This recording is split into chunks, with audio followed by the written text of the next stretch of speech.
Facebook otol anata ko tangel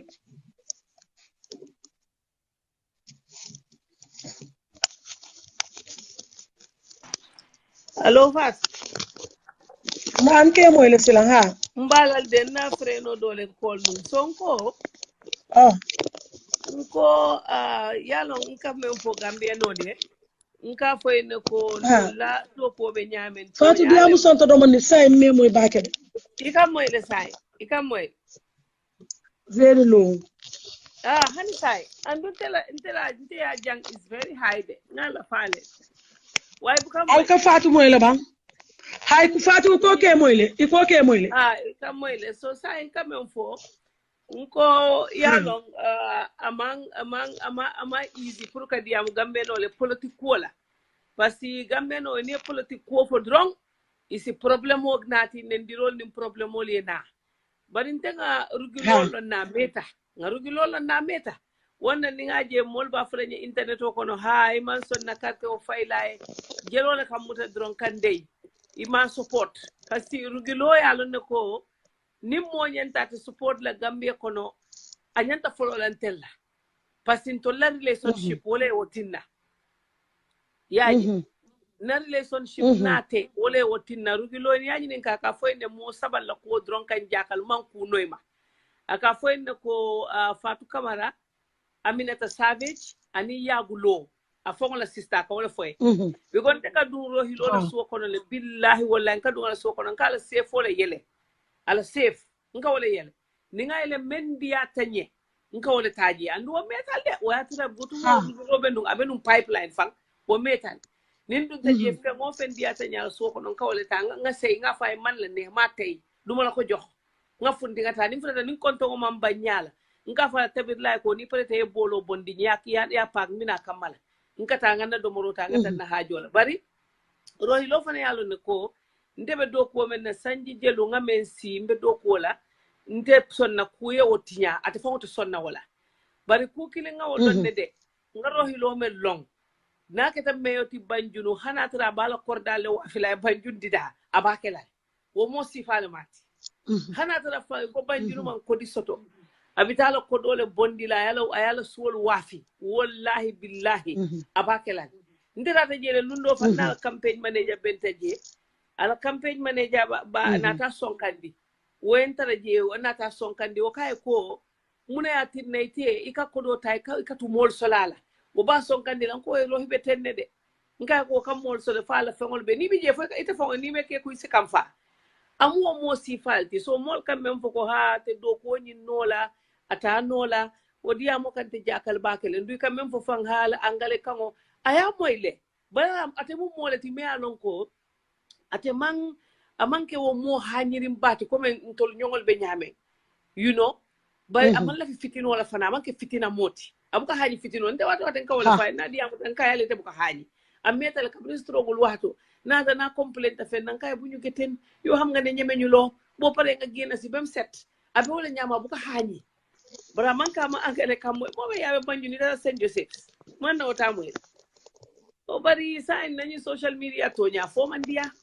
ni dia muta ndendi rolu akanyine support abe UDP le abe janale ye kumo beta ya jaxase nyola I mean it's very unfair ngamre unfair ta fe bakele ya mira menti ate manke otide imalong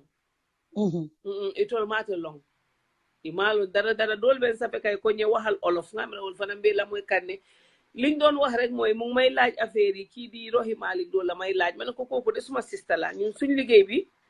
moom moo tax ba nga xam ne mënuñ génn taxaw naan côté fii laa jël fële laa jël parce que boo ko defee dafay wàññi sa liggéey yàq sa liggéey te liggéey boo xam ne nag yaa ngi koy def ñaar fukki at ak dara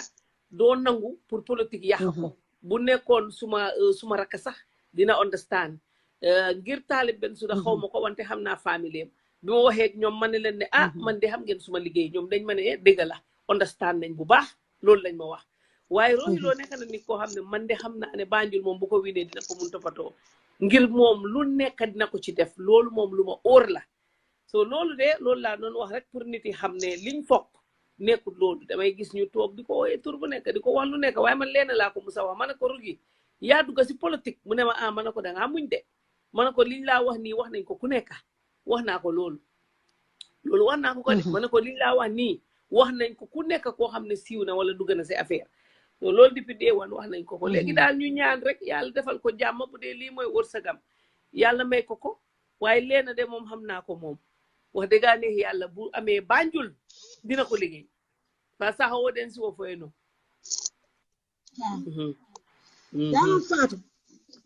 yalo Fatu ntene rugi kadiyamu le most of the time every day bari ning ala tema mbolo fala nda sama yalo ben ni tema and you are very good sister ni ka kuma jamale kacha ndung rohi kabri ni rohi ni yagu diyamuta aka muna fonyo ka ko nyoko Fatu ra doko kabri Fatu nata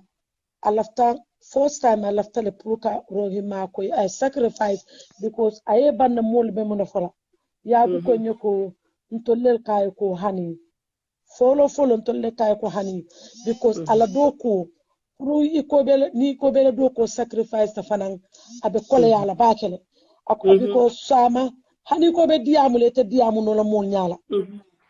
ite diamu no la mol nyala ni ko be ko mol ba fulale ay side tale orle wala non kuma ta konte batandira bari rohi men long kabinta ngaje momi yalon ka kala kodo bondi aka miskino sada akala kodo bondi mel man fesuta ke makoy so ni bol ba flan mo jalo tegale ninti lolu wala man sila sis Gambia nol nyanta fanyala ikanyo kajafi ibe moti nyala me yalon ko to fanga ne ko kamen fo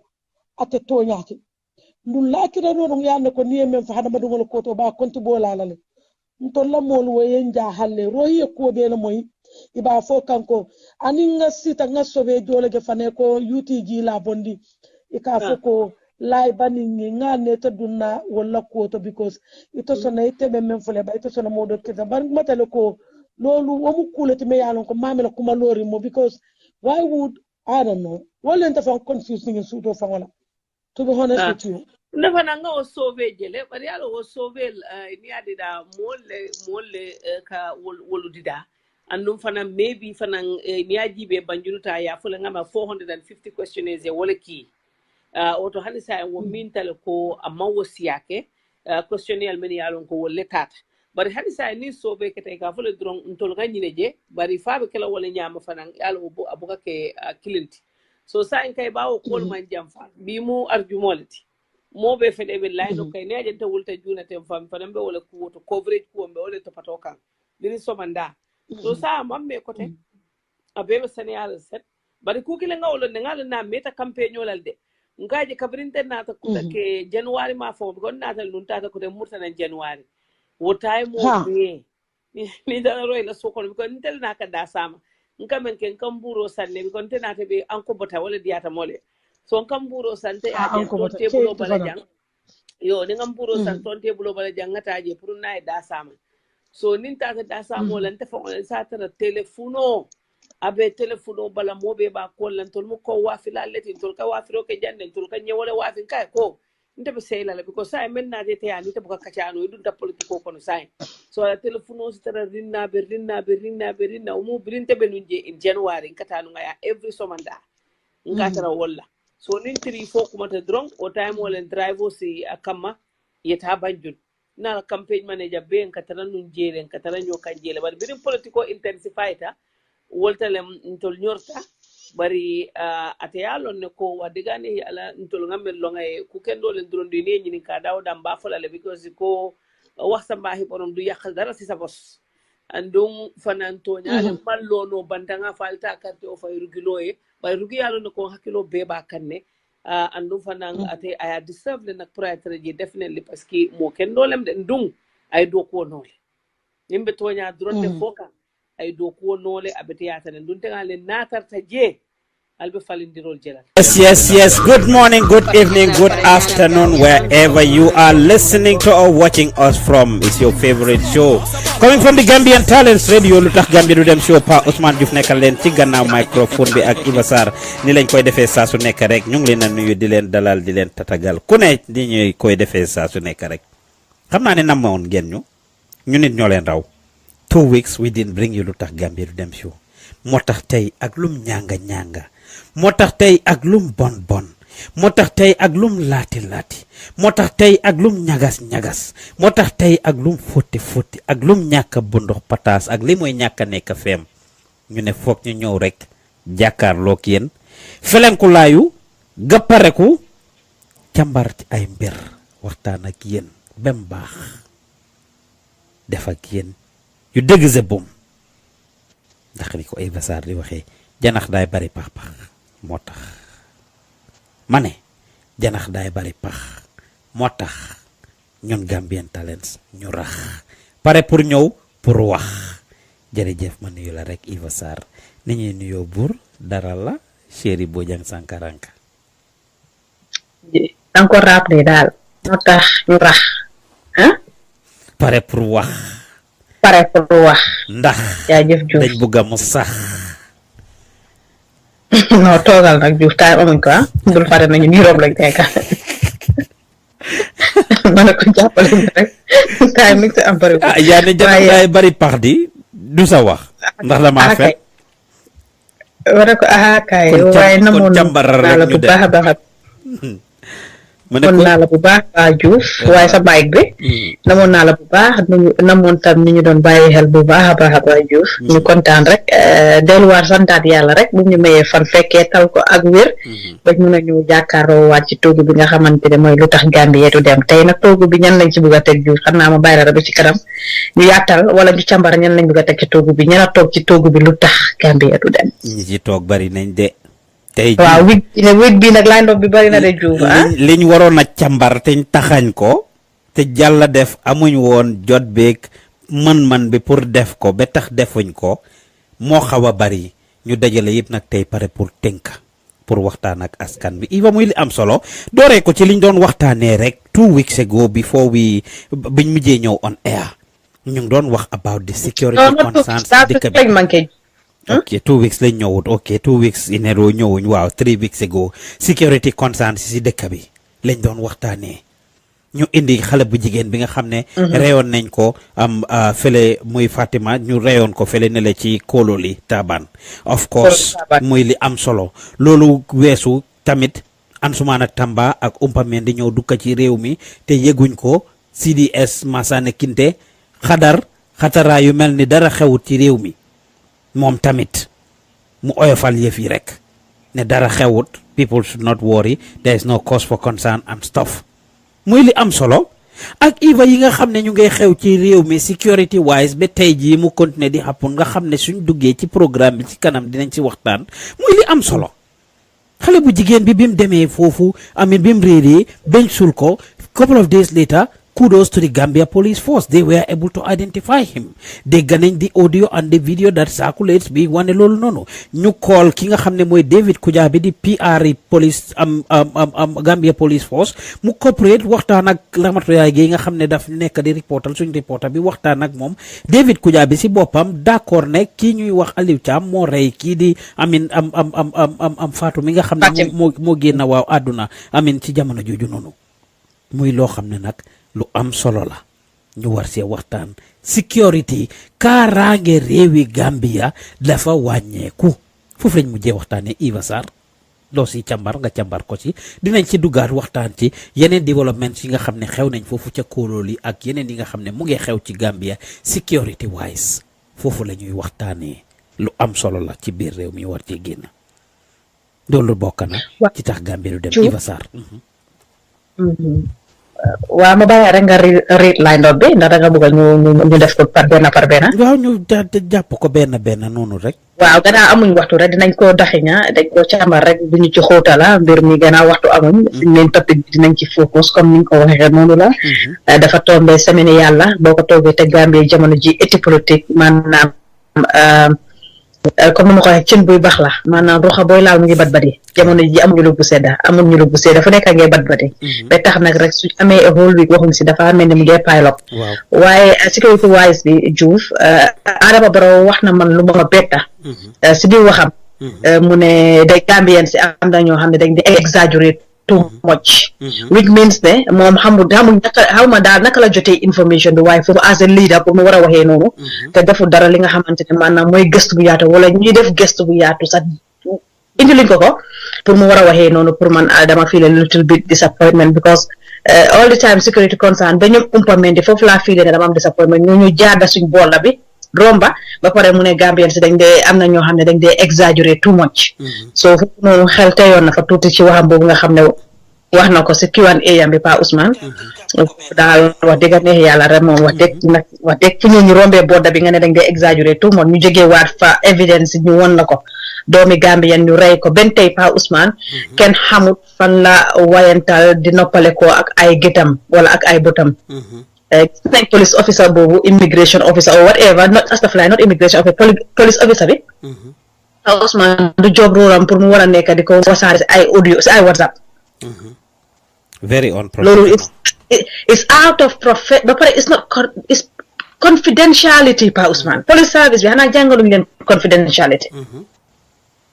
waaye ma bàyyi rek xëj na suñ ci duggee foofu noonu dinañ ko gën a xuus si nga xam ne mooy Ibrahima Thiam bi nga xam ne jàpp dañ ko ñu ne woon ex soldier la loolu tamit ba tey Adama Barrow si waxam ba tey bu ma ko wax mu ne dañ dee over exaggerate moom xam naa ne jot na information won nañ ko border control bi daal it seems like they are not doing enough with it Pa Ousmane jamono ji ñuy wax ko dafa mel ni Gambia maanaam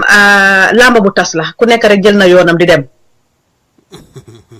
dëkk yu ñu sooraan yëpp Pa Ousmane dëkk yu ñu sooraan yëpp fu mu nekk ñëpp xam nañ ne Yaya Jammeh jóg na ki nga xam ne maanaam mooy dof bi jógoon na fa ñu ngi koy ooyee because moom bu la jàppoon dafay métti ak yow maanaam jël nañ Adama Barrow humbleness am bi for granted because nit ku ñuul bugut nooyal torop soo nooyalee torop rek ñu jël yow humbleness for granted jël nañ ko for granted kono boo laal nag nga xam ne Gambia ay Afrique la ñooñu sooraan si West Africa bi ñëpp a ngee daw di dugas ñi nga xam ne seen réew comme Ibrahima Thiam bu ñëw nii ñu ne ex soldat la woon Sénégal maa ngi ñaan suma mbokk yi xam naa su dee wax tuuti si Sénégal da ngaa dégg ñu ne Eva mi daf ñu di attaqué wu ma kenn waaye nag du man information buñ jot la di wone ne doomi sénégalais la woon koo xamante ni maanaam soldat la woon mu génn ñëw daw si Gambie te Pa Ousmane bu mu doon dugg si Gambie amut semaine bu correct amu ko fa wala weer waaw so loolu tam beneen jàngat bi la boo xam ne ci tuuti Pa Ousmane dinañ gën a jàngal suñu doomi réew yi gannaaw ñun media houses loolu la we are there to inform educate and entertain waaye ñun we are more informed because suñu nit ñi they are not well informed because suñu media bi Gambia they are not doing much to help our people get the right information waaw imaginal kii mu ngi ñëw ba pare li yëpp moo laa woon ne the system needs to be changed Pa Ousmane because yow fii tey doo fi jógee moo laa woon ne gars yi ndax waruñoo put li nga xamante ne mooy ñun fii xaw ma yéen Amérique noo leen ko dee ooyee waaye ñun fii ñu ngi ko dee ooyee CRB criminal record la moo xam ne data la dafa amee képp koo xamante ne sa lifin lañu scan la nga ñëw fa dinañ xam background check la yes background check la kii jógee na Sénégal soldat la woon daw si na dugga si na Gambia kenn xamul moom rek moo mun a wax lana tax mu rey kooku noonu ak si lan la ko teg ko su doon jamono Yaya Jammeh la du doon yombee noonu waaw su doon jamono Yaya Jammeh la du doon yombee noonu ba pare tey su doon doomi Gambie na sax mu daw dugga Sénégal def loolu lu ko faa fekk daan buñ koo daan du yomba su ma dee wax fii nag Gambie Sénégal dañ dee fii ne am taking part for my country is not waaye ni ko ñoom seen luwaay dafa métti boo xamante ne su leen war a na laal dina leen laal waaye benn tey Pa Ousmane kenn xamul the head and the tail naka la kooku mujjee ba pare police officer bi dem si WhatsApp group soo ko seetloo si WhatsApp group la wax waxut sax de xaw ma da yaa ngi amee audio bi nga pile ko Diouf si WhatsApp group la dem waaw dégg la amuñ time si WhatsApp group la dem di fa wax loolu noonu kooku dañ ko war a suspend wala ñu faya ko because dafa breach contract bi waaw mooy li am solo Eva Sarr we have a lot of work to do the same people ñoo nekka the run things in the Gambia loolu nag we cannot blame Adama Barrow for it civil servants moom besides political positions yi doo dee mun a ñëw rek ne danga faxas gaay déedéet junior officers but what training are they provided? Our people are free so much so that we can say anything Eva. Share na ko fi fong na on this show where somebody can call a bank just because you are connected to the person at the bank. Nga call ko ne ko nga jox ko account number ne ko setal ma account bobu ñaata fa nek. Ci si bank bi setal la ko just because yow am nga ben $10 $500,000 si bo xamne yow lolu nga ko may. fekk yow am nga benn 500 boo xam ne yow loolu nga koo may mu dem dugg si account jàmbur seetal la ko is no different than police officer bu toog nii jël confidential information regardless of what Ibrahim Cham is still a suspect. yóbbu ko si WhatsApp group. Dem si private WhatsApp group. Are you the PR of the police, Gambia Police Force? So if nothing happens to this woman, she needs to be disciplined to teach others a lesson. And not only should she be disciplined, moving on, special training should be conducted. And the Gambia police should be trained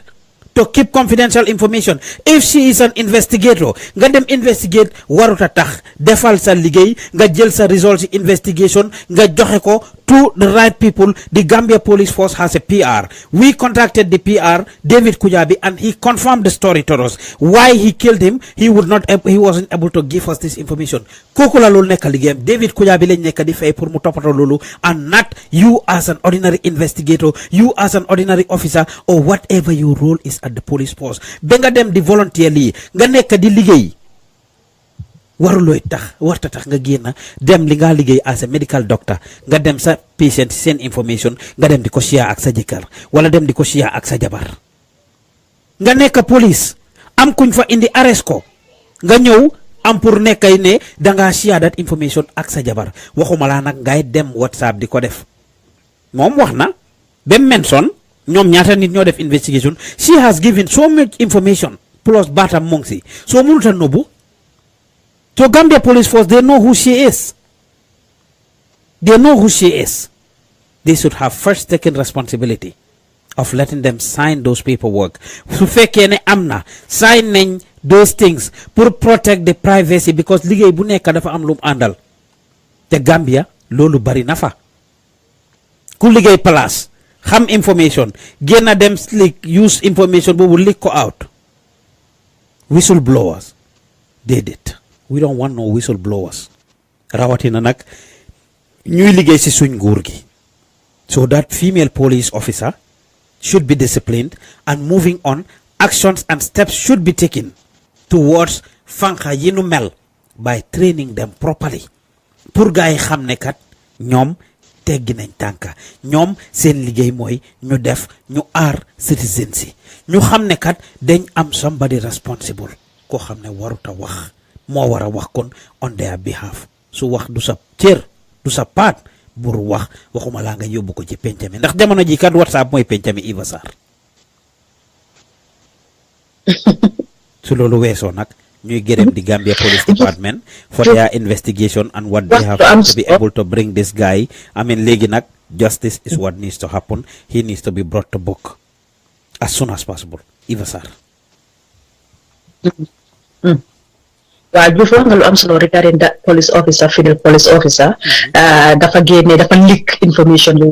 xamante ne the people, it wasn't necessary. Comme ni nga ko waxee, he is not the PR, ba pare nekkul di leen represent, is not a media representative. Liggéeykaay boo dem am na ñoo xam ne ñoo deal with communication wise. That's not her job. She's just an officer la. Police officer la na am si liggéey. Xam nga Gambia luy suñ problème pa Ousmane? May ma ci. Non, xam nga luy suñ problème. Ay may ma ci yow lan. Waaw moom la ne docteur bi dina faj yëpp dina faj bopp faj tànka. Amuñ spécial jàngoor bu nekk si kaw bi si suuf fii rek dañ dee gars yi dañ ngay distinguer seen bopp dañ dee spécialise. Am nañ ay spécialiste am nañ lii am na décoré seetlu sax foofu am Pa Ousmane am na place yoo xam ne su nekkul sa job soo demee da nga ko ne it's not my job kii moo rôle kii la xaaral ba mu ñëw nekk fi duñ dee interfere si liggéeyi keneen. Interfere di nga gis gate man bi interfere si rôle patron. Wala security officer bi si bank bi gis naa ko I saw it in the Gambia kenn waxuma ko maa ci teg suma bët. He is a security officer Pa Ousmane mu ngi ñëw ci bank bi mu ngi feel gis nga soo demee dañ la dee like something yoo xam ne da nga ko dee feel like paper nga feel ko ñeneen ñi nga xam ne school moom si boppam sax ndax jàngaan bi agara sax mu ngi ko details yu mel ne I was just shocked and laughing comme garde gu daw si fekkoon an robos ñoo nañ wala anything yow bàyyi nga sa job dem nga def loo xam ne nekkul sa business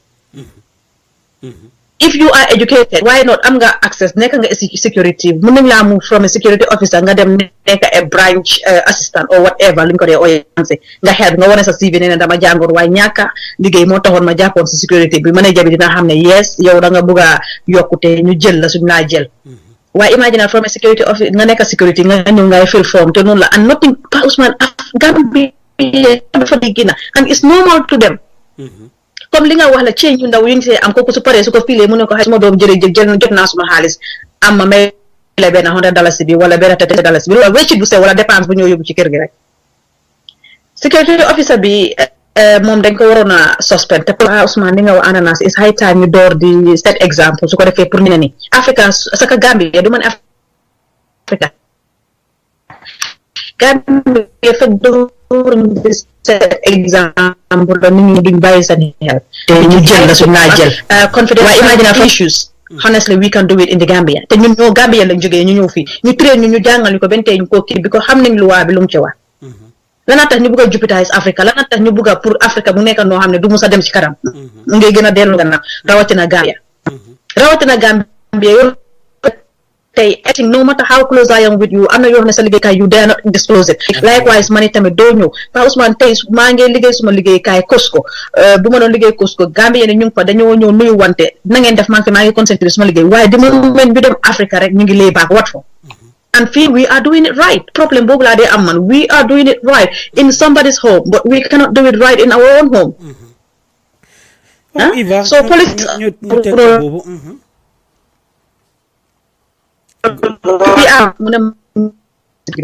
if you guys put pressure on the PR dina def something why if you guys relax and which is true because they don't feel a media bi dañoo pressure so it's the media's job pour ñu put pressure on the PR pour PR bi tam mën a discipline staff sami police PRO bi pour mun a discipline staff ami pour ñu mun ko woon ba pare Pa Ousmane we've been yelling for training am na ñoo xam ne ñi si police bi ñëpp xam nañ ko waaye waxuñ leen ñu daaxaleen nañ leen jox di training day need Pa Ousmane right now Gambia ni suñ soxla mooy training proper training ak li nga xam ne mooy civic education waaw civic education nit nañ ko ak proper intensive training nit nañ ko pour ñu mun a xam because man ak we are not an angel dañ ñëw fii ñu woon ñu ko ñu def ko ñu walaay likewise ñoom suñ leen traîné woon leen ko ne leen lii du seen job moytu leen ba pare pour ñu jox leen li nga xam ne mooy social media plateforme yi pour ñu war a mun a toog teach leen dafa mel ni ñoom seen bopp sax xamuñ ko te foofu noonu police bi waroon nañoo njëkk a def loolu ak not even the police the security service itself waroon nañoo njëkk a def loolu te security bi pour woon nit ñi about all this WhatsApp the social media group bi for sharing vital information boo xamante ne it needs to stay indoors warata génna sax kër sax waruñ ko yëg Pa Ousmane danga ne si police bi lawyer yi fii sax am na ñu koo def am na ñoo xam ne gis naa Gambien ñoo xam ne ñu ne ma du ma dem si Gambien lawyer ma ne ko lan ñu ne ma sa suñ sutura bi yëpp dañ ko dee wax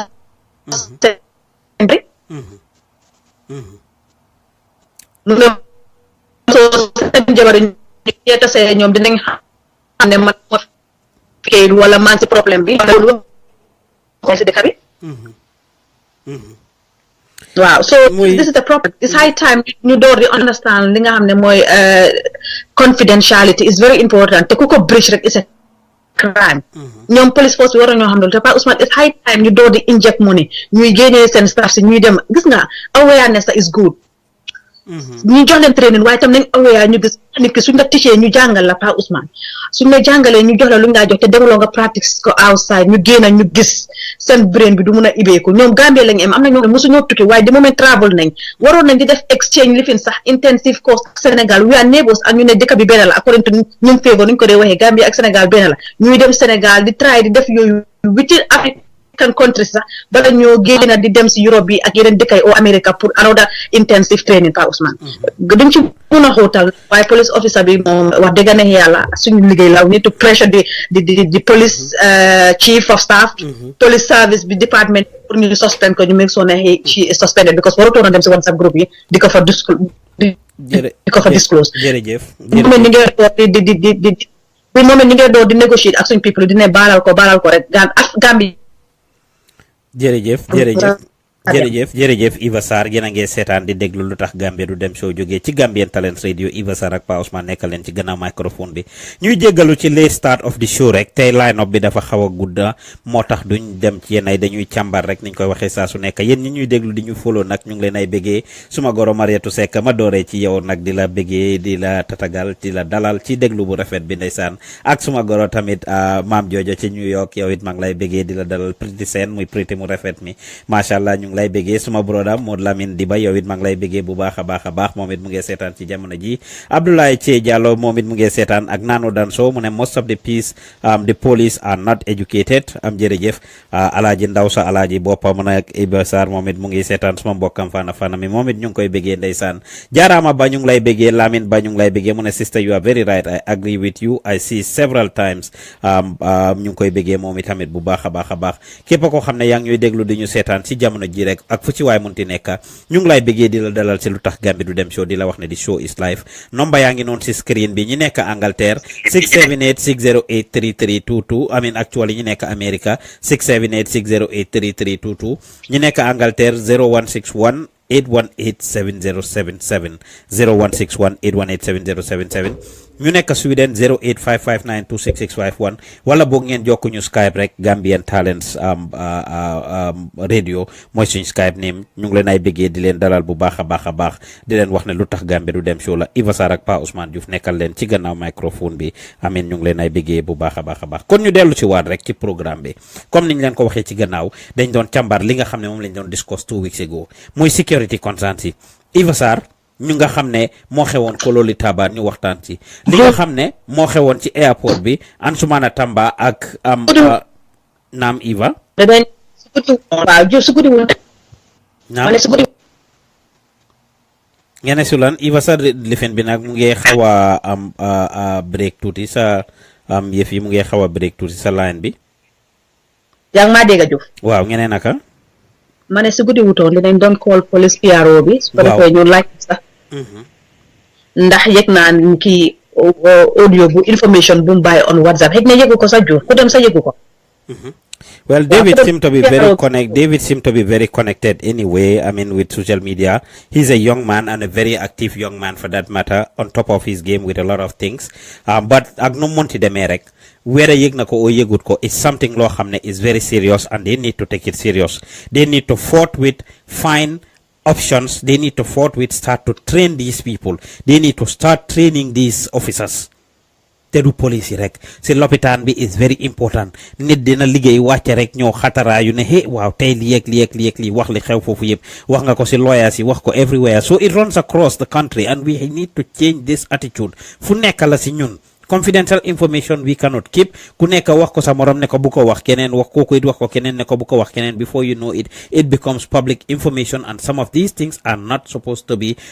public information loolu I mean dinañ ci gën a waxtaan Eva since time permitted ñu next week suñ amee David Kuya bi inshallah dinañ jéem a teel a def show bi su ko defee ñu waxtaan ak moom yaa ko mbokkoy taala mu ngi nuyu di jéggalu mu ngi naan hi Eva ñu ngi koy nuyu bu baax Alaaji Ndaw mu ne yes she is my sister I like the way she talk jërëjëf waay yaa ko mu ngi nuyu maak yow yëpp Cathy Williams mu ne information are classified as on a need to know basis exactly loolu mooy déggit is classified information ku war a xam rek moo war a xam that whistleblower type of thing we are not down with it Lamin Ba mu ne sister you are right I agree with you I see several times I mean that kind of situation ak nu munti demee rek mooy loolu security concerns yi wax nañ li xew ko loolu identify nañ the person police yi def nañ a good job in identifying the person what next for the victim and the victim's family justice need to be done and justice need to be done as soon as possible justice delayed is justice denied we cannot be waiting as to what happened during Yaya Jammeh's time comme ni things si daan demee time boobu nga xam ne lépp lu xew dañ xaar ba Yaya Jammeh génn fa ñu door a am justice when people commit crimes they need to pay for those crimes as soon as possible whatever needs to happen it needs to happen as soon as possible justice delayed is justice denied ci leneen li nga xam ne mu ngi xew si security concerns yi ñoom Ansumana Tamba dégg nañ loolu waxtaanee nañ ko dégg nañ président Barrow lim ci wax dégg nañ CDS Masane Kinte lim ci wax it is not okay for them to take the security concerns of the country lightly so many things are happening on a daily basis ñu ngay xëy di dégg su nekkut at government level sax the man on the street is suffering on a daily basis in broad daylight. You get all kinds of things. You get all kinds of things that are circulating on social media. Bekañ li ram ci ñag bi la jëm. We challenge CDS Kinte. We challenge President Barrow to take the security concerns of the country a lot more serious. April la ngey jot ci Eva ak May. The local government elections are coming up. ñu wara bàyyi xel dina tense bu baax a baax people be seen orientation, seen level of awareness, seen level of anger is too high. It's too high, and they need to do something about this. They need to raise awareness, and they need to assure people. dañ leen fa teg pour ñu assure leen suñ duggee si professeur Lumumba ci kanam lim wax président Barrow dégg nañ ko, and one of the things mooy loolu let him be a servant leader. Let him be a servant leader. Dinañ wax ci loolu si kanam suñ àggee foofu. But the security concerns in the Gambia are very high, and something needs to be done and done about them as soon as possible. Karim Kadio mu ne excellent job, keep up the good work my dear brother, thank you very much. Paris Jaaju ñu ngi lay nuyu, Ñima Aïssa Jawara ñu ngi lay nuyu, Anna Sarr ñu ngi lay nuyu, ak Edu Boy ñu ngi lay nuyu, képp koo xam ne yaa ngi ñuy déglu di ñu seetaan si jamono ji rek yéen a ngi déglu di seetaan lu tax Gambia du dem show. Waaye loolu la security concern si Eva Sarr loolu la. This week a couple came out. Benn bi money transfer agency is what was attacked from the audio that we've heard from WhatsApp, which is very sad and unfortunate. Ne we are going that route. Ne lii lañ nekk di dunda ci jamono ji. Bekañ are we going to continue to hear these concerns? Bekañ is the country gonna be like this? Fooguma ne ñiy def lii xam nañ the impact of it. Wala su dee xam nañ tamit dañ nekk di def seen homework very well, and they know ne nothing is going to happen. Dara du xew. Ñu ngi amee caller on the line. ñu jël caller boobu from the UK. Hello caller. Hello caller. Hello caller. Hello caller. Hello, Pa. Waaw naka nga def? Waaye maa ngi rek naka ngeen def nag. Ma ne sant yàlla ba mu bari. ñu ngi laa nuyu di la. maa ngi naan ni waaw mais jërëjëf maa ngi nuyu yaa Eva, good job mi ngeen def every time every week. waaw jërëjëf. hello yaa ngi ma dégg. waaw ñu ngi laa dégg. ok waaw mu ngoog mais dama just gonna contribute a little bit like about that security issue ba ngeen ko digest. ok. last week nag xam naa ne Mboston ñëw leen diggante ma fay suma time boobu noonu. waaw ñu ngi jégalu. Ngoog dafa am two things yi nga xam ne elaborate on. mooy the issue or the problem of Gambia right now, especially in the security industry. mooy two things. The system. where they working on and the attitude. Because foog naa system bu corrupt bi ak ni nga ko redesign yi moo tax ku nekk mën a penetrate or ku nekk jël ownership of anything li nga liggéeyal. Even the director of a company, the IGP of the police or the CDS of the army, then personalize, then jël ownership of their institutions. Lolu, one, you can't blame them because the system, that's how it's designed. And number two, when you also give them that credit, it's not you, it's a system, again, it comes to the attitude. Because of every security force, we undergo training. You must have undergone a training where certain information can't be disclosed. They are classified. Why? Well, my military is one of us Hamilton, where I'm going, what I'm earning, what I'm going for. Because man choose that is what I have been, even though I'm a Gambian in a foreign service, but what I've been trained is different from what I have been brought up with. So Lula, that culture of self-discipline. More than any security forces, that discipline been there. That discipline mean being able to do the right thing, being able to confine into that small box that you find yourself in. loolu the military and or the security forces discipline. Again, ñun Gambians si again we have to this attitude of xama wax la or I don't care dafa bari Gambia. So lii it applies to man to yow and to anybody else. Attitude is fekk change rek system bi du change. The system the change we want in the Gambia it starts with us.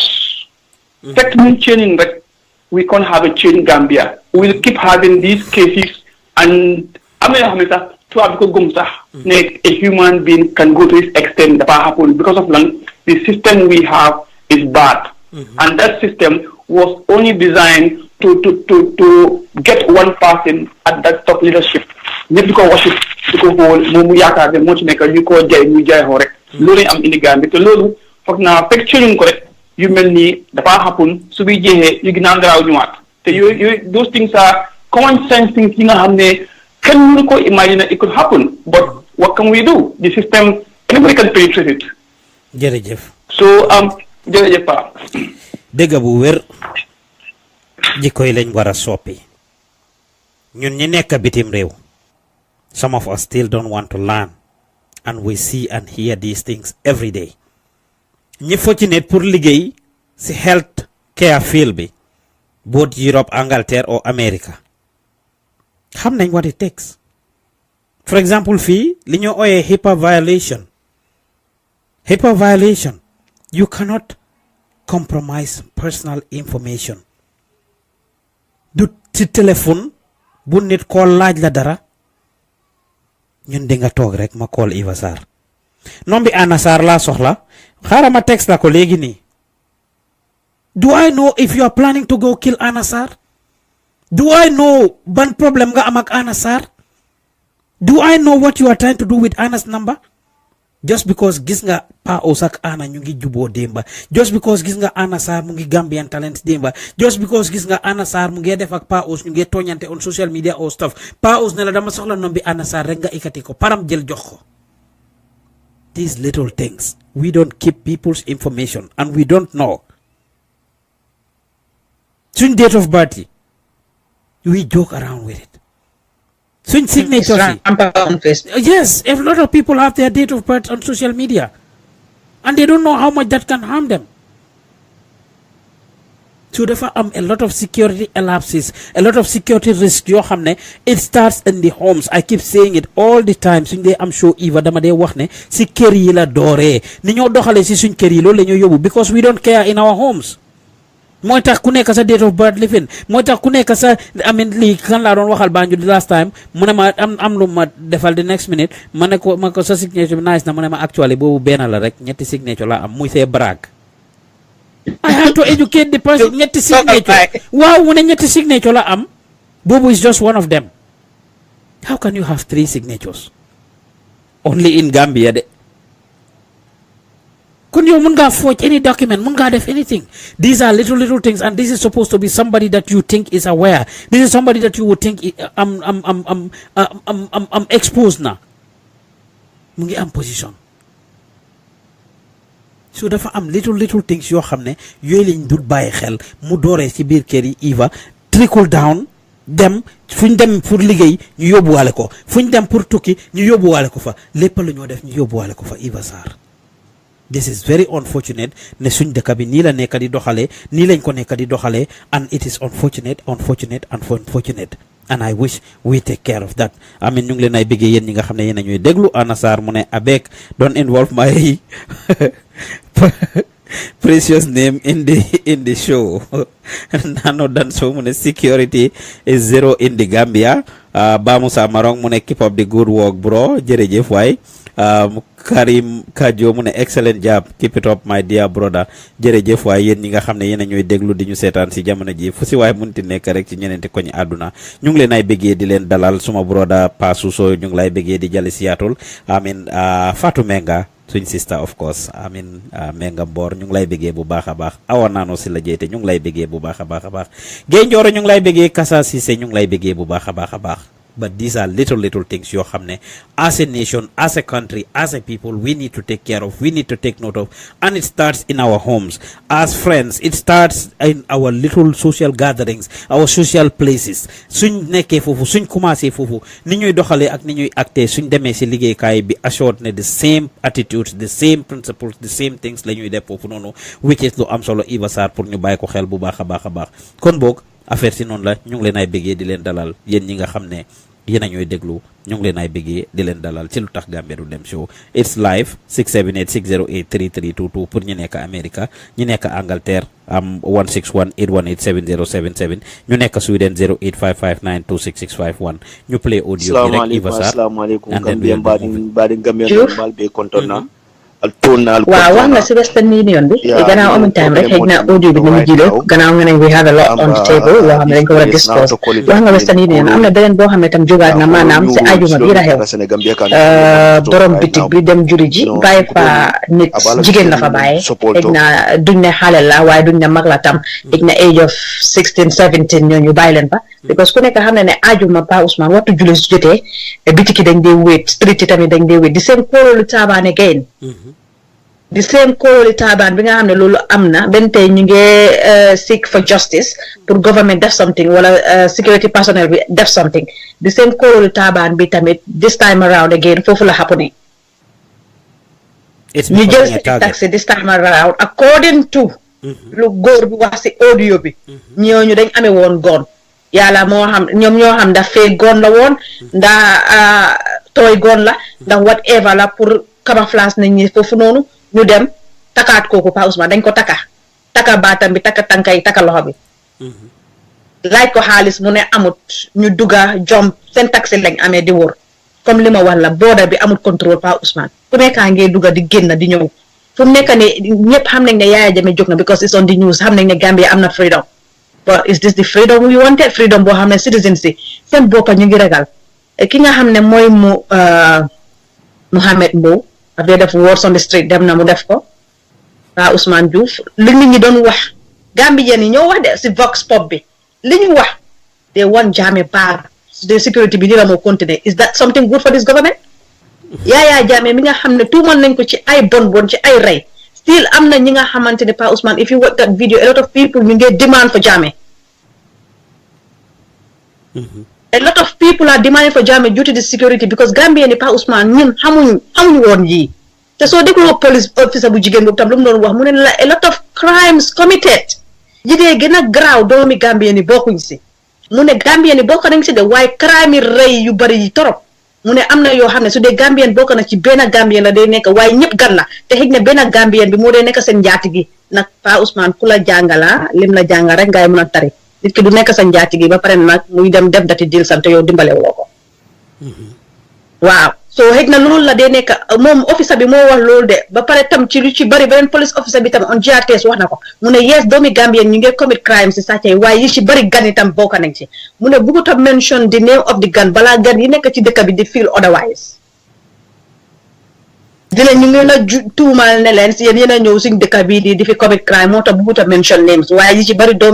yeneen doomi dëkkay la Pa Ousmane recently gis nañ kidnapping ñu ngay jël xale yi di leen kidnap di leen yóbbu for sacrificing that's not loolu bokkul ci suñ ethics réew mu nekk dafa am ay ethics yoo xamante ne lii lañ la ràññee Pa Ousmane di minute gis nga man Yaya Jammeh bu mu jógee di minute ma gis sene ferry bi nu mu doon demee di ñëw rek laa xam ne Gambia ak border bi ñun suñ border bi dafa easy pour nga dugga nga génn te kenn du la notice Gambia rek laa ko gis Pa Ousmane there is no border control in the Gambia ferry bi ñu dewa airport waaye ferry bi amul benn border control mu ngi mel ni lamba bu tas gis nga lamba su tasee kii jaar ni kii jaar ni wala sabar bu tasee kii jaar ni kii jaar ni ferry bi du border bi ferry bi kay loolu du border waaw moom laa la waaw exactly ferry bi foofu Pa Ousmane gis nga ferry bi foofu Pa Ousmane wala nga dem sa si border bi diggante Karang ak fi nga xamante ni soo demee si border bi si boppam am Sénégal si border bi diggante Sénégal ak Gambie si border bi Pa Ousmane foofu noonu check si bariwul sax soo gisee check bariwul sax lu ñoo xool compared to fii laa la wa soo ñëwee si airport bi it's tense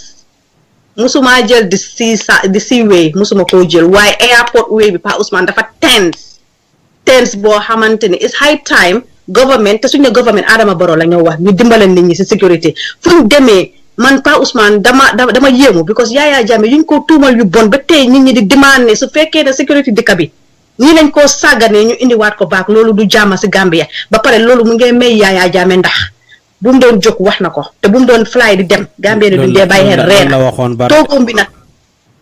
toogoom bi nag tàng na tàng boo xam ne ku fa toogu doo ko xam lu nekk jiiñ nañ ko nag waaye sécurité dëkk bi joxoon nañu ko ba mu sëkk te comme loo dee wala nit ki ak ay bonam waaye lépp loo xam ne Pa Ousmane Gambia ñun sécurité dañ ko mus a téye si suñ digg loxo bi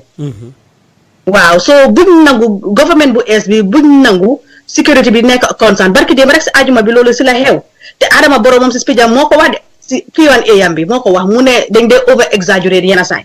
still loolu benn tey is it still over exaggerate. The concern of every citizen should be taken seriously, Eva Sarr. Wow, which means the Adama Barrow jëlul ko seriously mu ngeen ne yéen a Gambia di dañ dee over exaggerate stories yi. Waaw waaye lii happen na this Friday and then this Western Union happen na ba pare benn tey am na yoo xamante ni yow as we are speaking now yow yëguloo man yëguma mu ngi happen yeneen parti yoo xam ne nit ñi disclose uñ ko waxuñ ko yaa ngi dégg ñuy wax dañoo jël ay wik fu mu nekk si yooni Bakaw bi place yu wéeti rek lañ tagee Pa Ousmane. Jërëjëf. muy li am solo place yu wéeti rek lañ tagget fu nekk nii place yi nga xam ne dafa wéet dafa quiet ba pare léegi ñu ngi wax ne between 3 o'clock xam nga naaj bi daf dee tànk Gambia around 3 ñu bari duñ dee génn dañ dee nekk indoors ñii nag si lañ dee dox di dem di attaque nit ñi te ñu ngi dee gën a attaque nag Pa Ousmane mooy ñi nga xam ne amul doole bu baax muy jigéen ñi. Jërëjëf Eva. It is sad, it is unfortunate waaye lii lañ nekk di dunda dinañ ci gën a xuus is a concern te duñ ko dégg fa naaw suñ niidee pour jagle the first part of the show every week to security we will do it and we will adjust on the timing. We have other things yi nga xam ne moom la ñu am discuss tey gis ngeen nataal bi Marcia noonu obviously that's the picture bi nga xam ne xew na foofu noonu comme ni nga ko doon waxee amin muy jigéen ji nga xam ne dafa ron money transfer agency ñu ñëw def li ñoo def ak moom amin forcé ko in broad daylight la ñoo def yi siya naa fi last week ne leen suma own family member tëdd na ñu jël weñ dugal ko ci lonka ko ci palanteer bi pour xëcce mobile funam bi ku tëdd ngay xëccoo ak moom funam mu dem ba yëg la nga ko xëccoo ak moom still. It may sound funny but these things are happening. People are being robbed in broad daylight. People are being robbed while they know what's happening. Because dara gerol si Pa Ousmane, that's why still they are doing it. Why don't time Jamila they wouldn't dare because look them check Peka. From Africa, if they want to hear the limit of Donald Trump, we are shithole country. Lila, because you don't go on the news, get them Google type Komula want this. So Donald Trump, what as a leader, what are we doing? Linga Hamne to make an union Donald Trump, what ham be linko wara def Pa Ousmane dafa wara nek safara ñu ko sango. Kepp koy nit ku ñu nga def ko safara di ko sango di ko naan. In future suñu leaders ñu tok ñu bañ yi Pa Ousmane. America degala crime is there. But suñ la jappé Pa Ousmane duñ la dé yërem. England crime is here. Every day mu ngi happen on the news. Gangs raid nañ fi li waaye suñ la jappé. Billahi do ko dé defa prison. No one is above the law, but it seems like Gambia some people they are above the law. Comme li nga wala these people are seeking for justice. Ki rey nañ ko ben tay mënu ñoo lé ta family mënu ko free. Ba pare li ci dé gëna saat Pa Ousmane cost bi sax duñ nga ci dé dimbalé. You know, there is so many wrongs. Africa man lima dé woné mané from head to tail yépp wrong. Te ñun ñi nekk bitim réew wi ñun ñoo mën a start this change. Li ma la wax ci beginning, if you can do it in America, I can do it in England, we can do it because ñun gan la ñu ñëw di leen ko defalal seen dëkk woo. We can do it. Pa Ousmane, we need to set the standard. Liggéeykaay private institutions, if government are not doing anything, let them start it from there. It needs to start from somewhere, Pa Ousmane. A change must be in place. Wax bi du ko sootil pressure must be put on the government and then it's the youth man li ma gën a ñaax youth si mooy fu mu nekk ni fekkee government are not doing anything let them occupy the streets it's their right ñu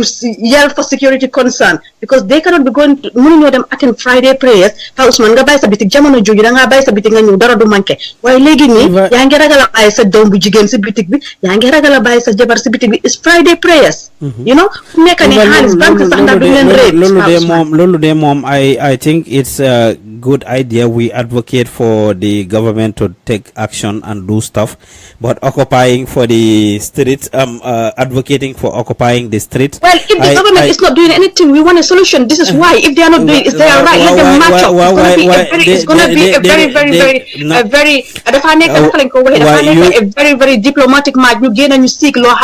seen right la Pa Ousmane ñu wàcca ñu ne lii moo ñu naxari dégala waaye loolu is not change must be put in place. Why Lolo is never the solution though. The final it's the solution. If the government are not doing anything, it's the last resort. Week out, people are, you know, and you must get Adama Barrow State House. Dara jotut njabootam. It's the innocent people who are losing their life on a daily basis, and he and his government are not doing anything to protect them. And he was once there. Muzoon Aneka, Lila Promoson askan bi. Mune len ne suma ñëwé sen nahar dina deñ sen nahar moy security. Fokk na ne security te mom bu mu ñëké tok wax nako. It's among the key priorities.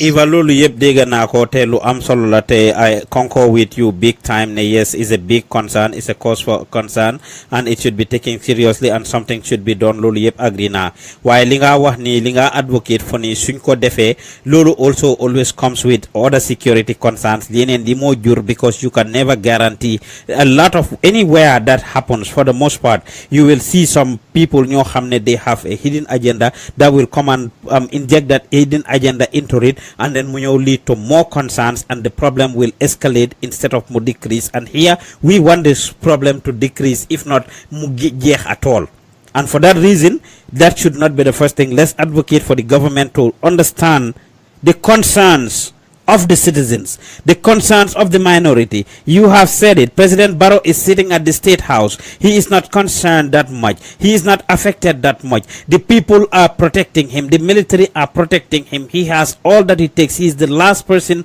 that anything will happen to. Everybody else would have to be getting rid of. Mumbai, the last person that is going to be rich. For that reason, he may not know why.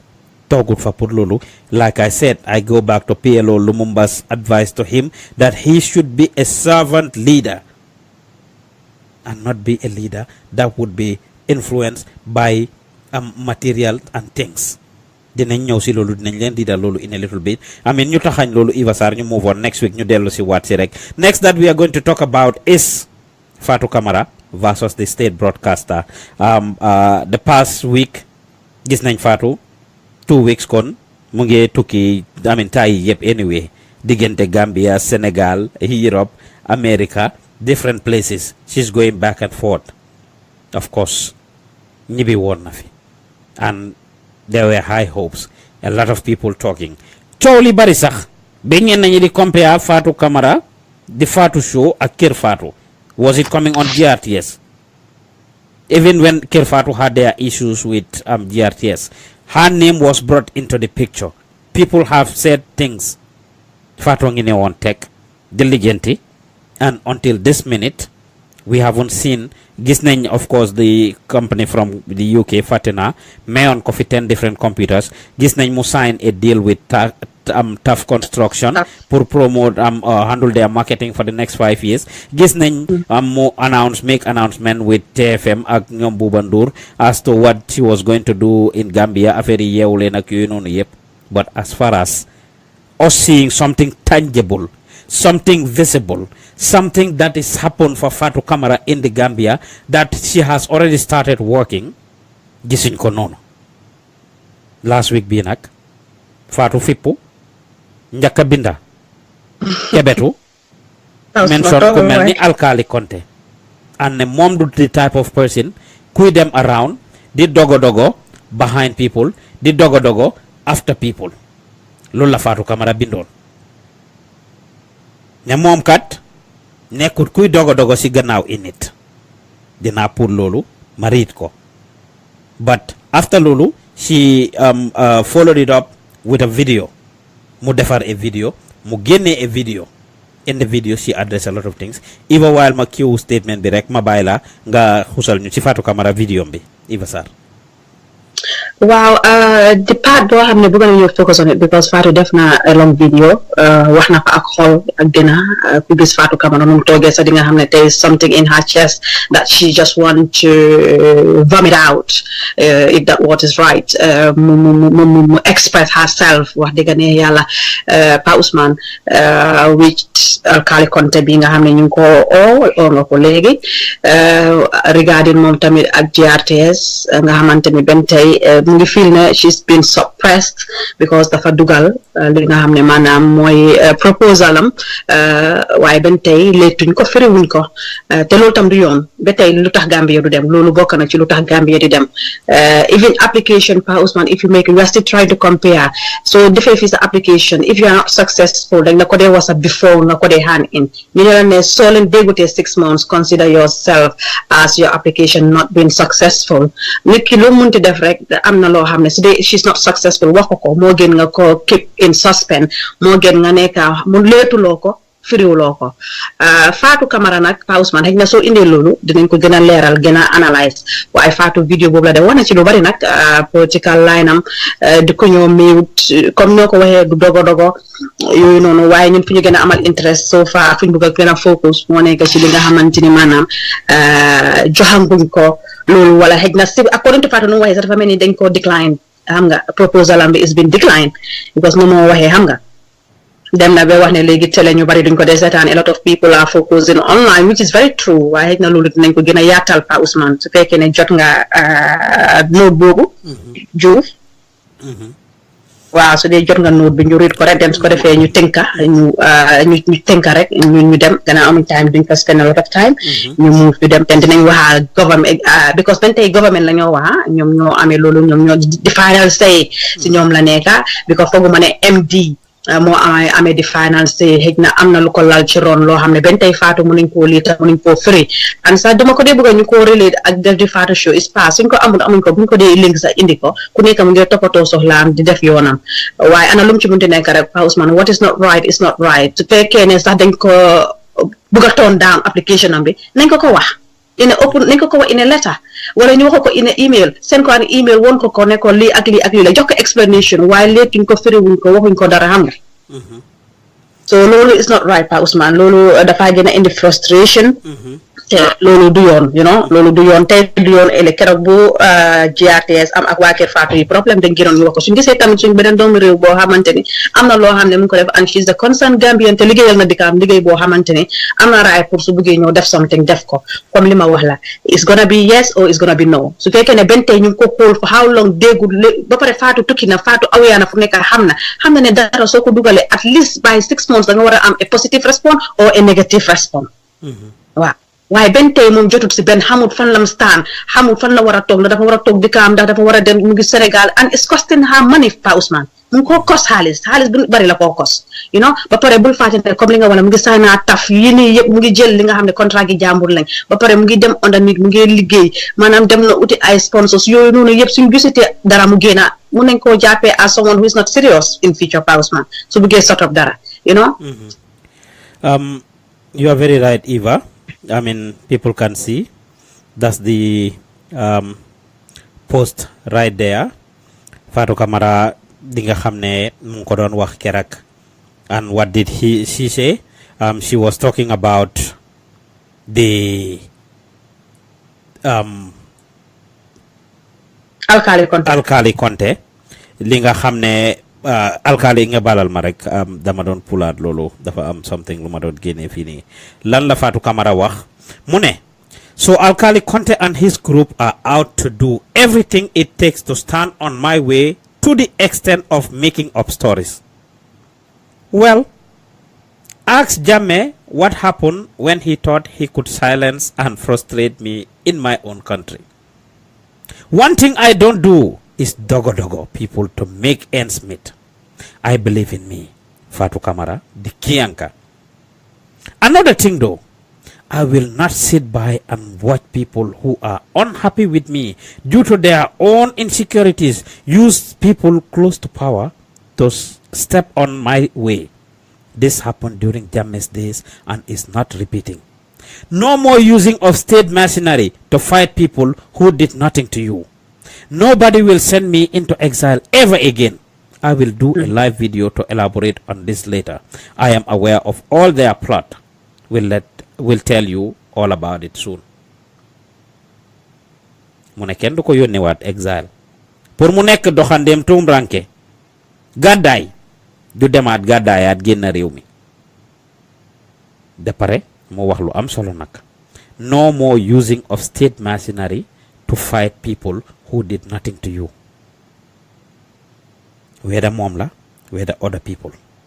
Even we hear so many stories and so many things happening on a regular basis. People acting on their own discretion, people acting on their own behalf, people acting on their own accord, in the name of the government, in the name of the president, in the name of institutions, to get recognition. Yi dafi wara jeex Gambia. It's about time ñu jeexal yi. Not taking sides. We haven't spoken to Alkali Conte. This happened last week, Bele. Suñ ci duggoon dinañ doon jéem a lijjanti Alkali to hear his side of the story. Why his name keeps popping up a lot. You don't know who Alkali Conte is? An ambassador at large. Bi President Barrow hire ambassadors at large, ñoom Sol Fraser, ñoom Alkali Conte ak ñeneen coow li daf fi ne kur ñu waxtaanee ko. Why ambassadors at large? Is it not a duplication of efforts? Is the position not going to be redundant? Is it a paid position? Is it a volunteer position? Are they going to use their connections to sell the image of the Gambia? Are they going to be assigned special projects? All kinds of questions were asked about this ambassador at large position. Kumelni Alkali Conte nak, all of a sudden his name is popping up a lot as somebody close to the Barrow government, as somebody that is part of the Barrow clique, as somebody that is doing things for President Barrow, as somebody who has influence with President Barrow. Whether lu amla or amut is a different story. Whether lu amla amut is a different story. But his name keep popping up. His name keep coming up. Now, when it comes to Fatu and GRTS, she put in an application. Wahon nako mentioned nako a few times that the Fatu show will be back on GRTS. She raised hopes. She had hopes. Like Eva said, she already had started securing deals. Be am a 5-year deal with TAF, which is a step in the right direction, and we talked about it, and we encourage TAF and encourage Gambian businesses to follow suit and do the same thing with Fatu Camara, or do the same thing with Fatu and other media houses. A 5-year deal can be a life-changing sum possibly. Not pour mu dallu si, but pour mu mun say set up business and get everything started to get to the next level, to catapult to the next level. So whatever the case is, Fatu Camara is a talent. Ñun fii si Gambian talents, we have been inviting Fatu for the longest. Fatu daf ñu yàgga daw. Fatu doesn't mess with Gambian talents. We don't take sides. Laaj leen ko, dina leen wax. For the longest, I've been following I've been following her on interviews. I've been talking to her behind the scenes on a lot of things. Fatu Camara Gambian talents rek lay waatee du ñëw. Dama ko invite mu ma tegal i conditions ne su ñëwee duñ ko laaj nangam ak nangam, and I keep telling her, you cannot control us, you cannot tame us. Doo ñu wax luñ la laaj ak luñ la dul laaj. Nga ñëw ñu laaj la soo mu ne ansa liñ la laaj nga ansa ko. D'accord mu jàppa fi ñu jàppa ñu ngi amee caller on the line. Hello caller. Waaw Pa. Nga tenka ñëwaat nga tenka. Pa Ousmane. Waaw. Nii la. Non bàyyi ko rek.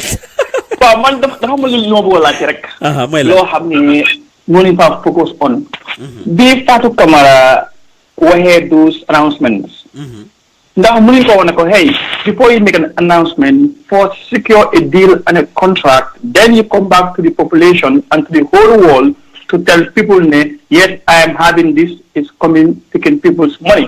Of now on, Lulu could have been more beneficial, and because for Gambia Funtoloni are fragile. Pausman, let me set the record straight on that. I mean, how man that ninko degel and niko niti non la ko ñu bari di dege deal bi Fatu Camara amak TAF, by the way, is not pour show bi mu wara def GRTS de. She has a 5-year deal pour mom mo handle the marketing of the branding of TAF construction ak TAF, I mean TAF company TAF be all together. That is what it is for. So of course so among deal with GRTS that would have been part of it, but it wasn't definitely specific to, I mean, lifin bi ne lim warona def GRTS mo tax mu amak TAF deal. I thought it's necessary pour clear fofu. waa léegi kon xaaral ma génnee boobu right now waaye ba tey rek li ma bëgg question mooy Gambia right now dafa fragile te am na ñoo xam ne suñu waxee people listen to them yu mel ni ma foog ne yu mel ni there are certain people in the Gambia yi nga xam ne ñoo dee coow they talk more the government de ñoom seen wax rek su jógee di whole Gambia yi fa jóg déglu leen right ma foog ne yu mel ni su jotee right now let's do things in housely ba pare nañ try to go jacket it's a state parcel nekku ne you put in a project and you get in instantly te fully well knowing ne li nekk GRTS right now Kër Fatou ak Fatou Sow dof bu nekk dof boo oo sax nga ne hey there might be a conflict of interest in there loolu kenn ko xam ba pare nit yi they are talking ba pare ñii they are celebrities léegi yu bari ak ñu Gambia nawee foogaloon ne jox tamit dañoo war try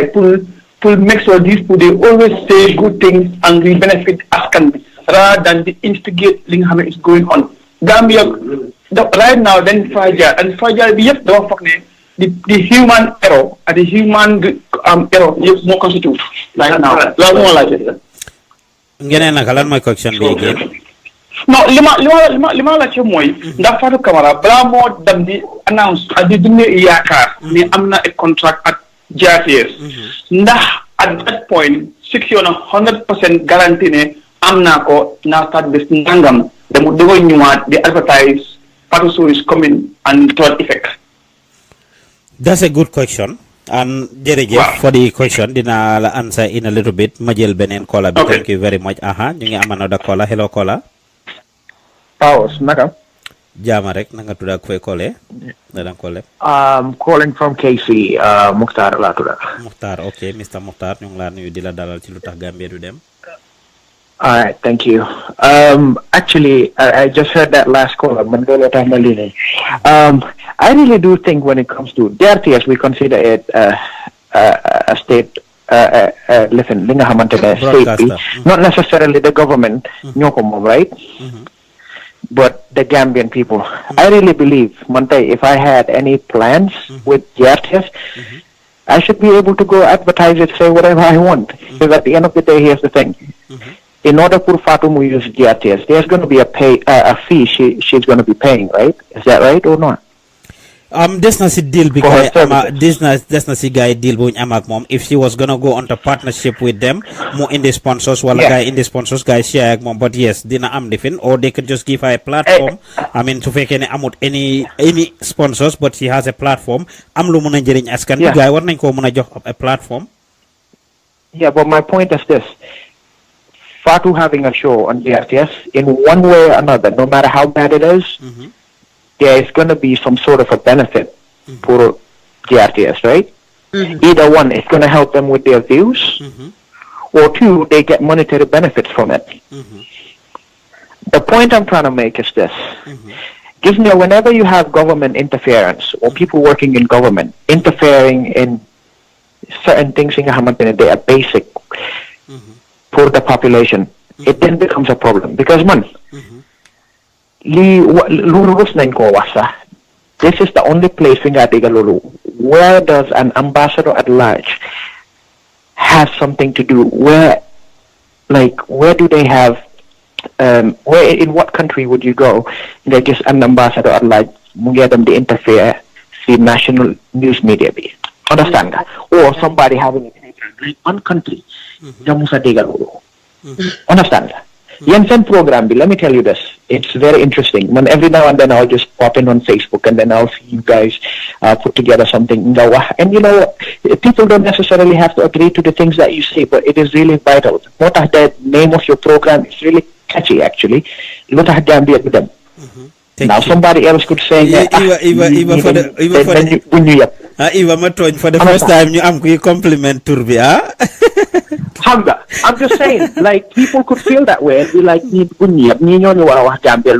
but it actually means something. Understand? Who came up with the name? Is that Paos or Eva? Well, you guys did a wonderful job. Because, just tell me this. I'm posing a question for the two of you guys. Yes. Ambassador at large. Stop a citizen from being able to exercise their right on being able to have a platform on the national TV station. Understand? Put either broadcasting program or promote their own individual business. Fallen big lulu. Jerejef is a good question. Dinakotonto Eva, you wanna jump in? He asked he threw the question. Usman, you get Mutar, we need people like Mutar. Come them all like we Usman, Baro Rapamu, Mune Umtoye, Mune Muge Girim, Minekachi West Bay. I think the West should pave the way. You know what a hell because we have seen it. You get the yep, Usman. I mean, if you can, you get a little bit. Why waxu ñu xit ñu nga xamne bëgg nañu défar syndicat comme saga Donald Trump bi man naxari na ma té dama bëgg fu nekk next year ñu door di changer waye mutar lu wax ñu melni mutar suñ ko amé ak ñeneen suñ amé fuka yu melni mutar légui Gambia dina dem lu mu déclaré moy mu ne lutax Gambia di dem tour bi man ma ñëw defuma ko dama ne Gambia du dem mané Pa Ousmane nañ am so Gambia du dem mu ne ma dédé nañ ci yokal lutax kon xam nga teamwork la this is teamwork mané Gambia du dem mu ne ma dédé nañ ci def lutax waaw non la ñëwé mako xelaat indi ko Pa Ousmane waye tam yok na ci teamwork la ñu liggéey ko dem Pa Ousmane nga ne ñu ngi doga am compliment at this minute ñu bari dañ dé wax né li mo tax wa Gambia talent ñu ne lutax Gambia du dem su leen feewo gaay wa non ñu ko gis billahi wala tay be Gambia sax Pa Ousmane suma doomi mag ma ngi mu ne li kay mo tax ñu ne Gambia du dem no su leen feewo gaay ñu ci dé mëna code mom sax xamul sax ne xëñ na man ma ngi liggéey gaay mu ne li mo tax ñu ne Gambia du dem wa so ñi lañ indi tay pour wala té lutax mu tax lu wax nak ci Fatu Camara lu am solo la Pa Ousmane is this state television state bi ñoko mom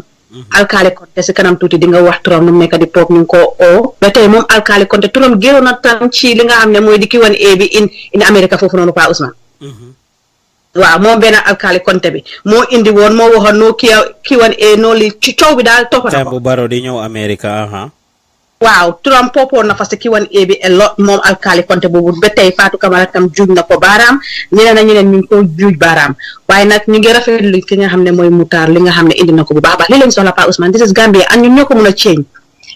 a change media bi can do a lot by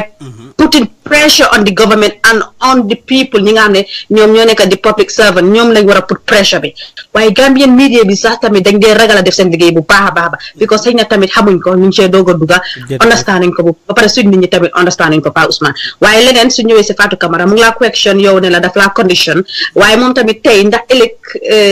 dina bëgg a fu mu nekk ñeneen condition kon na dee seetee noonu foofu rek laay tontongum laataa ñu ñëw ci analysis boo xam ne dinañ ko jox moom Fatu Camara Pa Ousmane ma bàyyi rek nga elaborate doon bëgg wax rek Pa Ousmane Cham question bi mu laajte I mean that's a question that we should ask Fatu Camara te comme ni ma ko waxee Fatu has been invited to this platform she goes to a lot of platforms whether ñooñu def leen dee jox conditions or whether dafa xam ne ñooñu duñ ko laaj certain things she knows Fatu can listen all the way and matter of fact I even tag her on this post time bu ñu waxee si moom daf dee xam ne dañ dee wax ci moom ñun képp ku ñuy wax ci yow dañ lay tag Ibrahima Silla GRTS DJ is tag on this post Fatu Camara is tag on this post ñu xam ne ñu ngi wax ci ñoom and it circulates ñu ngi record yëf yi and send it on WhatsApp suñ ko senee WhatsApp dinañ ci jot gars yi dañoo dugga di ñu follow a lot of them do follow us and they do watch us and we know that so waxuñ fi dara pour nëbbu kenn but Fatu Camara of course is a talent regardless of what say anything and everything about Fatu yàlla may na ko am na mbooloo at this minute Fatu Camara definitely moo mujjee am an online platform ci Gambien si plateforme si Gambien ci yëpp online platform si yëpp rawatina ñi leen yëngatu ci politique ak everybody Fatu Camara moo si mujjee dugga si but guess what she has the biggest platform moo ëpp mbooloo ñëpp yàlla may na ko so regardless of what her program was also good and was followed and for that reason it can bring ratings to the TV it can also bring revenue to the TV she is going to employ Gambians and put them to work because si gannaaw gis nañ mo put out advertisement they hire people they recruit people that she wants to hire on board her team she is going to provide employment for Gambians ñi ko liggéeyal suy produce show yam bi ñi produce shows yooyu noonu dafa put Gambians to work that is complementing the efforts of the Gambia government she will be creating awareness jàngal askan wi. She will be educating and entertaining Gambians. She will serve as a role model to a lot of young Gambians. Yim wara def, yim muna def, njeriñ lim muna am barina. Plus mu muna indi kom-kom ci posi GRTS. Yi yep yu am solo la yo xamne war na mëna nek. And above all, she is a Gambian. And if she has all it takes, she should not be blocked based on personal sentiments if what she says is true. If what Fatu Camara says is what we are to go by. If what Fatu Camara says is what we are to go by, the likes of Alkali Conte and others from what Fatu Camara says are the ones that are blocking opportunities for her and other people. Ño xamne amin moy lolu. Ñe turu Alkali di ñëwé is similar and synonymous to the Umpa Mendes ni seen tur doon génnee ci Yaya Jammeh ci rôle bi nga xam ne moom lañ doon playal Yaya Jammeh.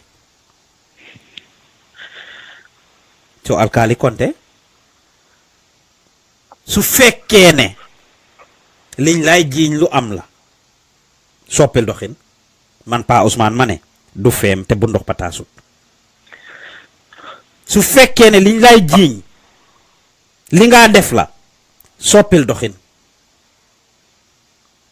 It's not okay.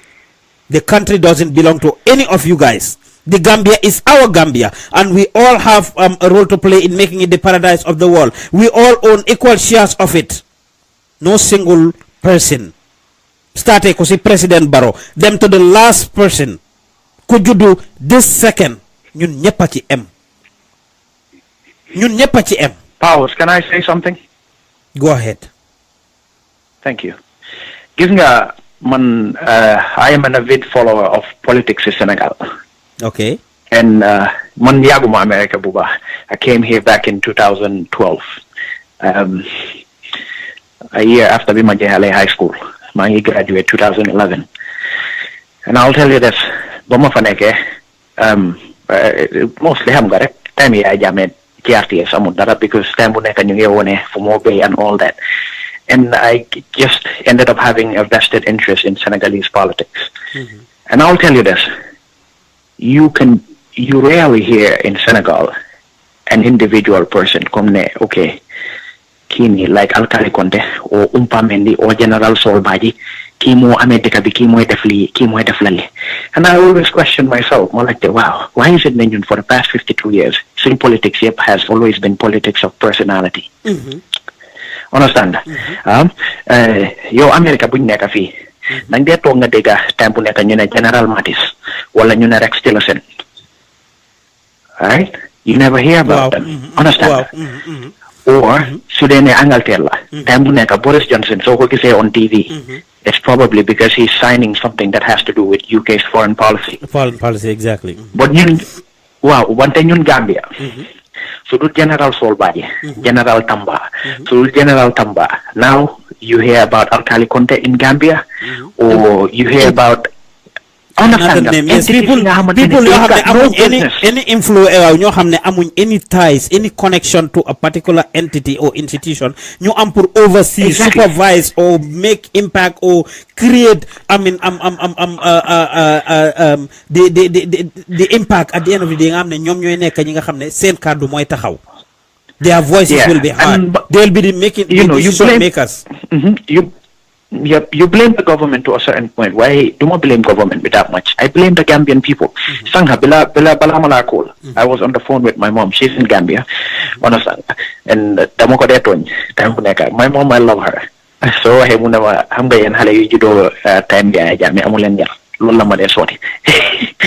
so and what I keep telling her is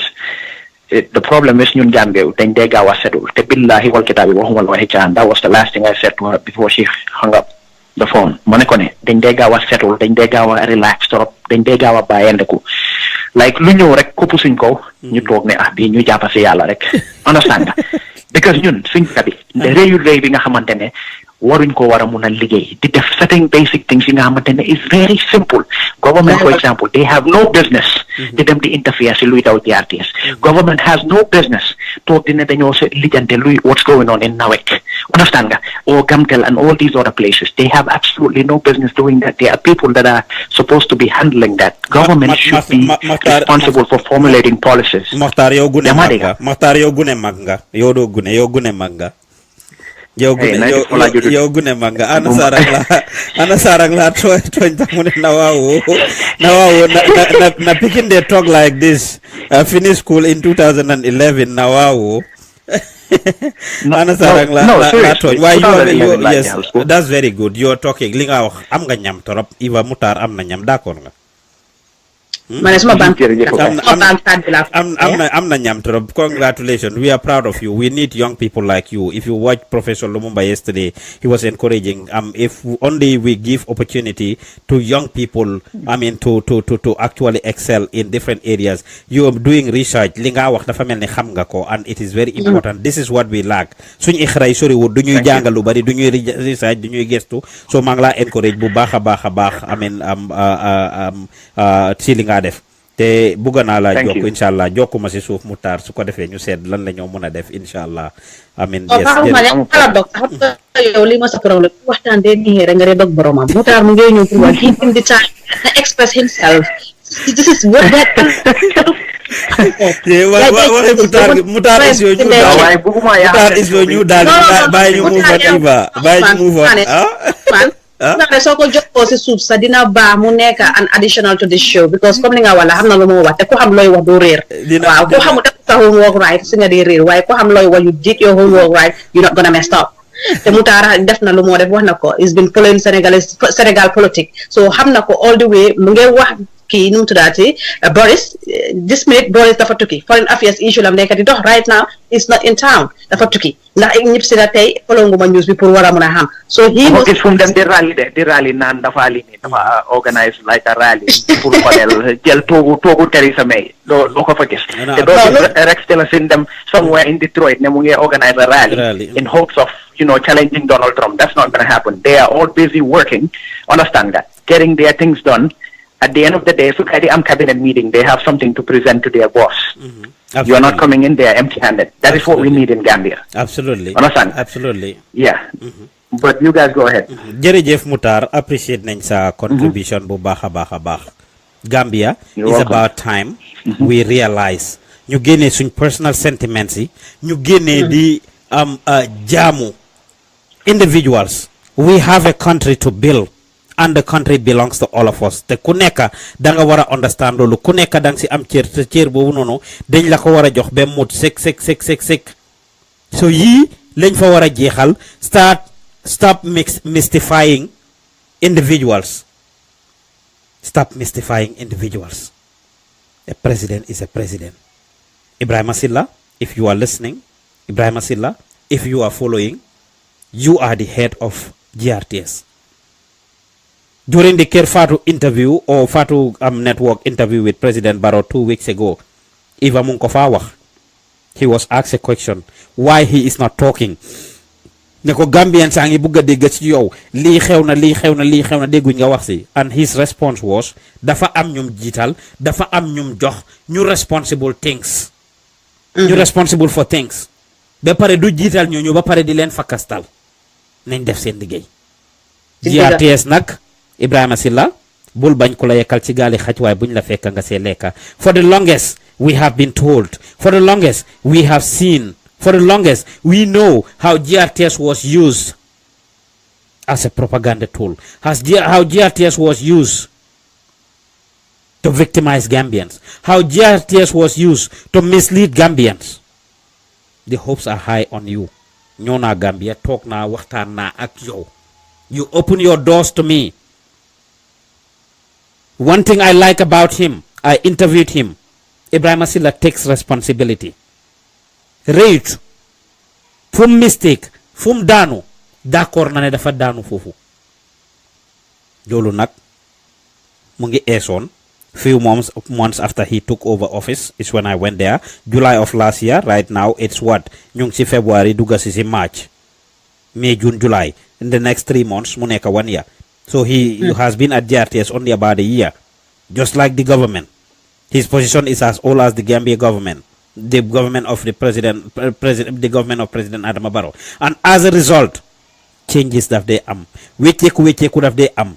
suñ ñëwee ci yëf yi démba ak barki démba Professor Lumumba has been in Gambia for the past 2 days.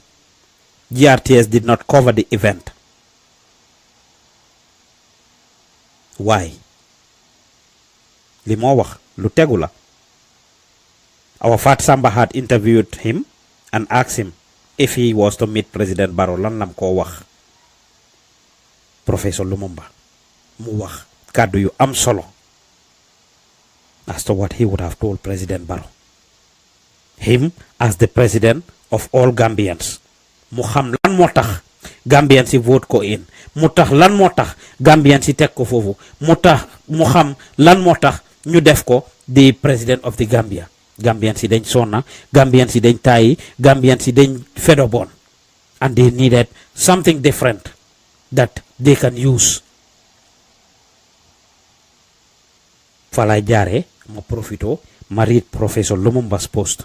You continue because it's related.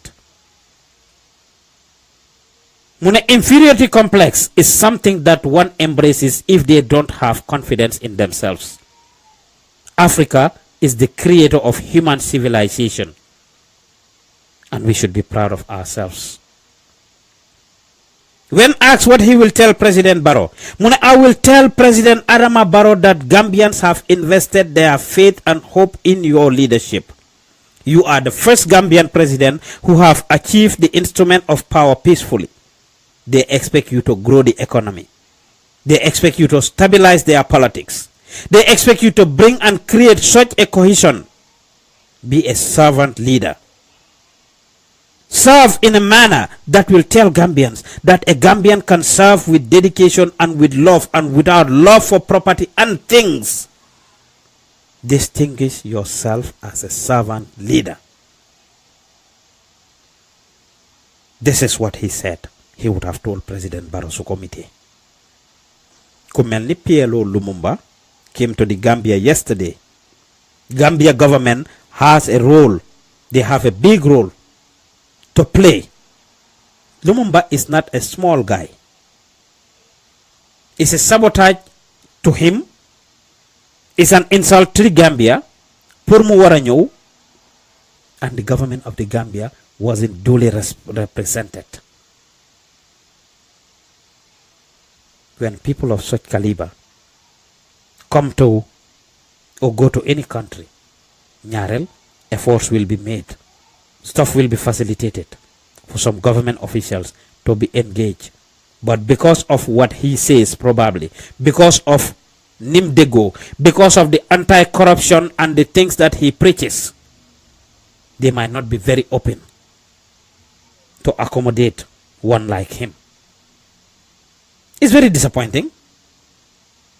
It's very disappointing. Whatever the case is, GRTS belongs to the country and belongs to Gambians. They have been subvented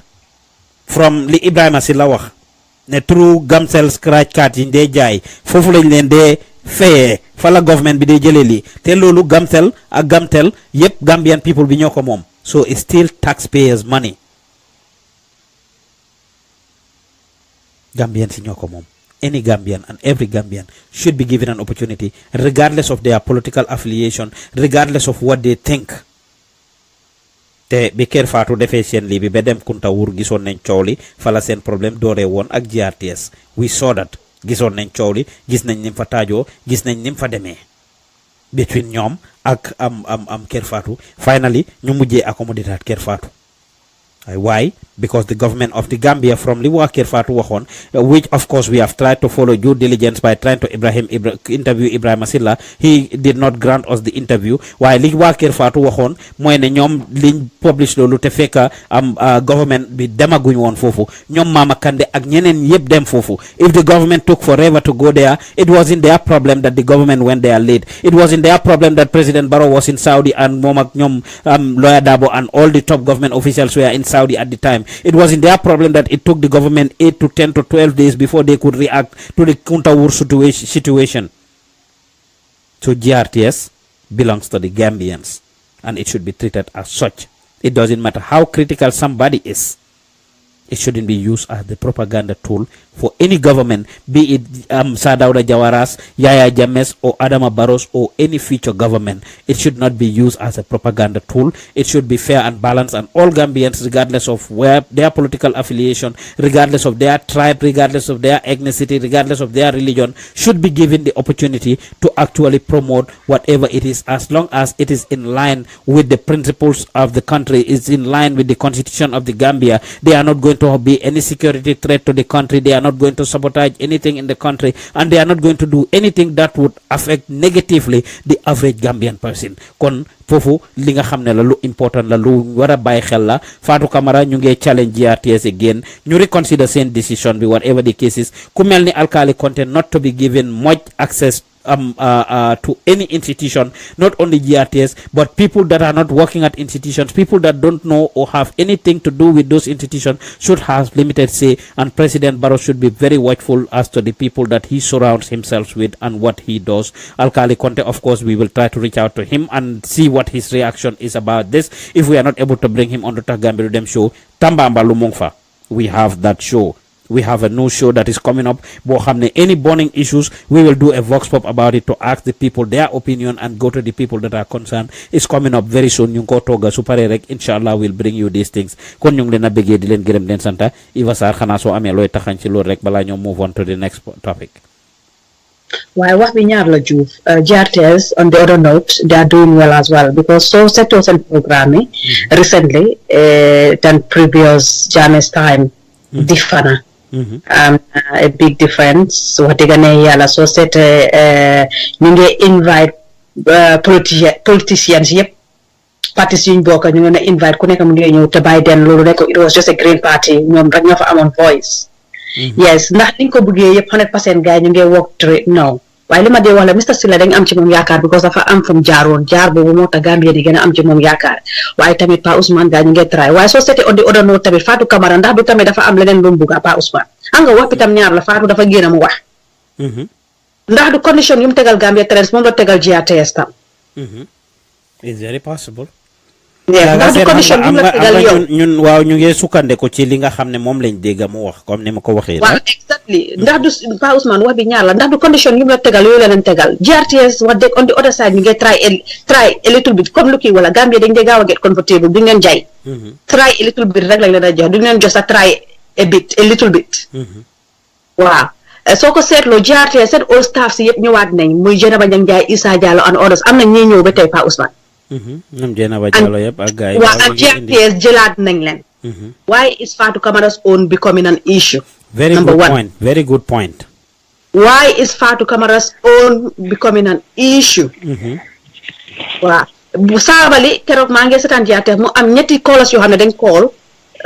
Sabali's president mu ngi leen a lifee naka la tuwaate mu ngi make gars yi agitated ñu ne mënuñoo seetaan télé bi waaye kooku Halifa Sallah lu mu leen tontu mu ne bu ñoo dellu ci démba duñ jéggale te Gambia bu ees bi dañ bëgg a ñëpp ñu fàtte démba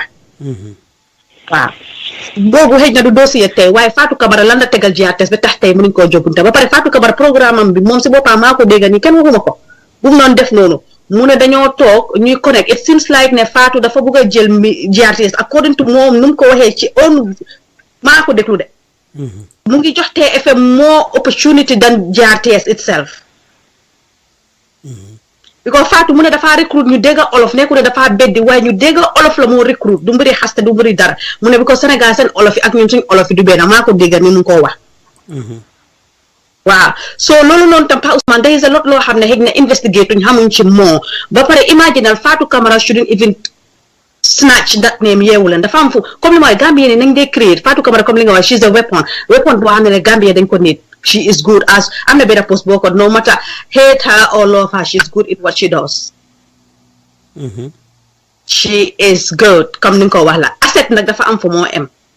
Fatu Camara comme li ñoo wax la Gambians yi nga xam ne ñu ngi expose ñu ngi am Fatu connection am rek alone mënoon na moo romba fii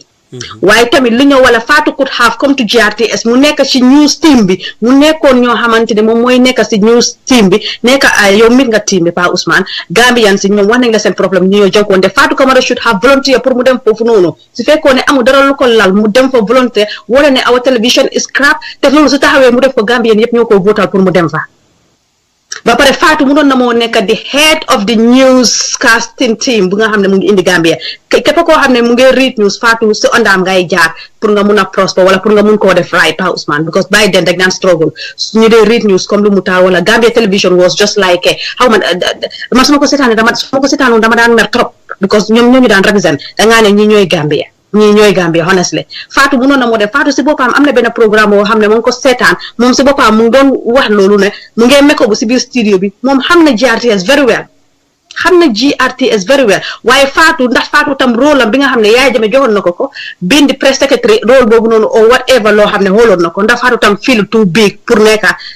delluwaat GRTS as just a normal staff or pour mu nekk the head of the newscasting. Even looking at the thing though, I don't even think Fatu Camara was looking to be a staff of GRTS. She wanted her show to be aired. Fatu Camara League, I don't think she will work for GRTS. Maybe maa ngi ñëw foofu Diouf loolu la war a suñu dégluwante di nga xam maa ngi ñëw foofu Fatu Camara léegi wax dëgg ne yàlla romb na foofu ku nekk nag dafa am xar dafa weesu mbote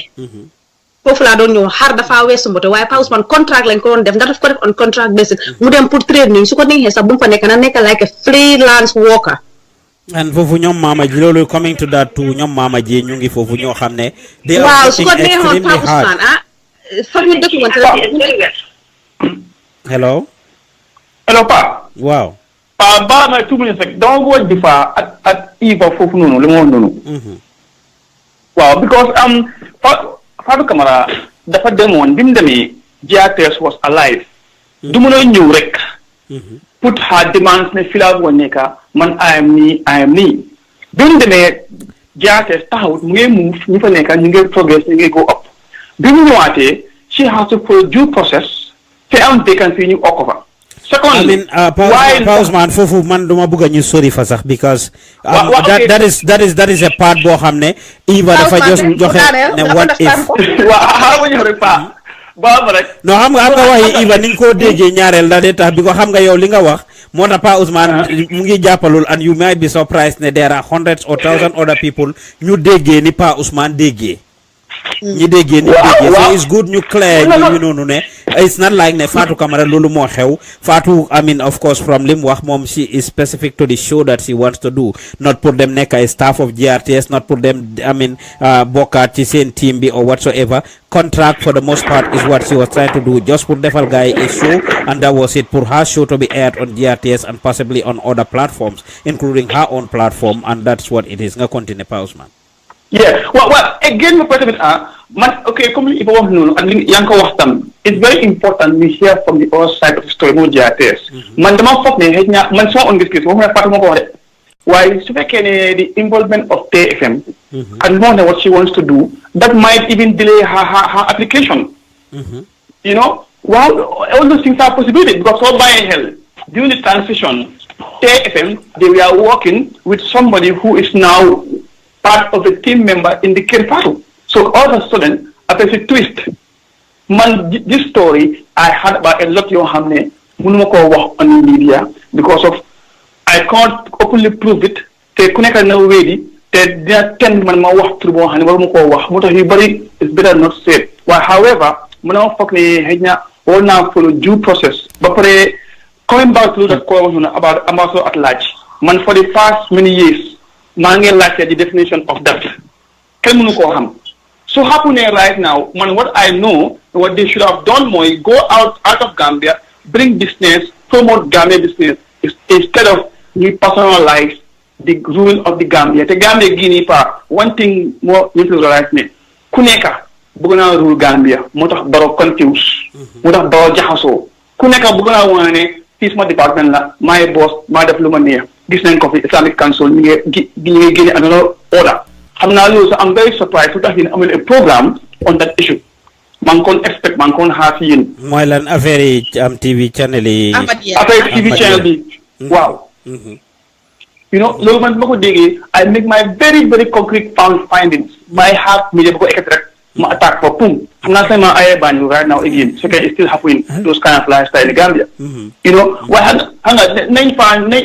by the government and institutions, you do the right thing according to law. That's the Gambia we fought for. That's the Gambia we expect. But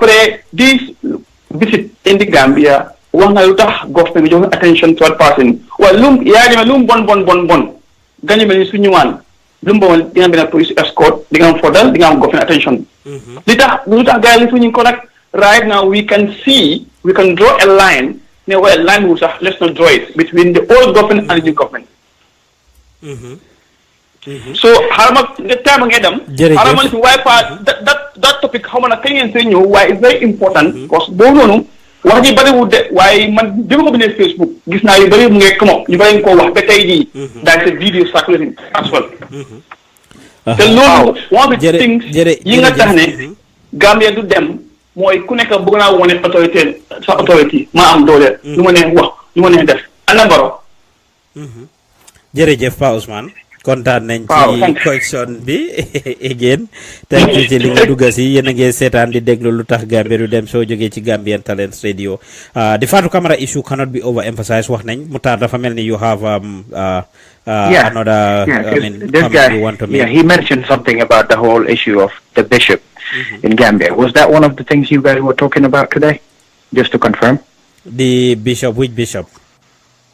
The new Gambian bishop. Wow, what about and him? Then the government never showed up. I think I kind of heard something about that. And the government didn't give him attention, and they were not at his event when he was being coronated, something like that. Wow, it wasn't the bishop. He was referring to. Comme lu kii di wax la waaye nekkutoon suñ topic tey honestly waaye okay dama dégg waa ji mu mention no actually doon foog man Ousmane dañ ko xala fàtte waaye moom lañ waroon nañ njëkk a ibee ñu ngi jéggalu suñ mbokki christian yi bu baax a baax bishop boo xam ne for the first time Gambian am ko waroon nañ ko ibee waaye li nekk suñ table bi dafa bari week bi ba nga xam ne you have seen time now ñu ngi run out but still Fatu Camara issue bi last week ñëwuñ suñ skibee rek lii la dee am yu bari daf dee ñëw Eva loolu we have actually covered it, we have given it exclusive coverage covering it and then like waroon nañoo because we have given lima wax mooy because ñoom am nañoo ne ñu ngi def debate di wax ne government bi dañ tuutil christian fekk Adama Barrow demul yónni wut ñu am fula ak fayda pour ñu dem nekk fa waaw loolu la wax ni ne la we have given the balance fekkee juliti xewle nañ diine lii dafa Ousmane dafa métti sa ka religion boo xam ne bokkuloo fa su ñoo waxte yàlla tax rek waroon na cee dem ba jeex moom Adama Barrow waaye mooy loolu daal xamuñ lu tax demut wala comme na ko ngeen di waxee yooni wut important ku dem represent wala Gambie ni fulaaluñ ko bu baax because of le diine christian nit ñee ko wax te su ko nit ñi waxee plateforme yi war nañ koo pick ñu war koo debate Gambia ak Gambia ñaari religion lañ fa am muslim ak christian ñoom lañ fa am te dañ bëgg a jàpp here's the number one issue I have and people might not have paid attention to this. When Christmas came, under normal circumstances, the president would deliver a Christmas message in every country. Understand it? Monday, you guys correct me if I'm wrong, I am yet to see a Christmas message from this new administration. Understand it? I haven't seen Adama Barrow from Korea. Now, I believe around that time he was in China. But here's the thing. When you're leading your people, understand it, you lead from everywhere. Absolutely. You are still a leader. Okay? If I have to make a pre-recorded message, new safe call, on the day of the occasion, the RTS them echo, I will have to do it as a leader. It doesn't matter if I'm going to around the world. Understand? If understand that. If the president can deliver a message on Air Force One, for example, understand that. And or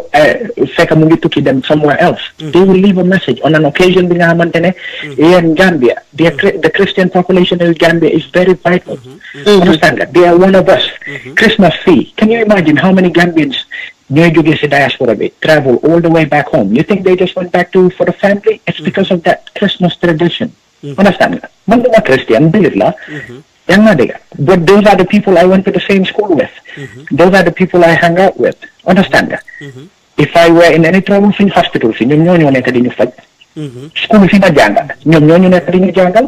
least we can do is appreciate them on their day. Absolutely, very true. Understand? Whether he was in China or he wasn't, understand it. And if not anything, There's the vice president. Where was the Christmas message from the vice president? I didn't see one. Someone can say, correct. Understand? Because it could be they did, but I didn't see it. Understand? Well, and for the first time in history, bishop, Gambia,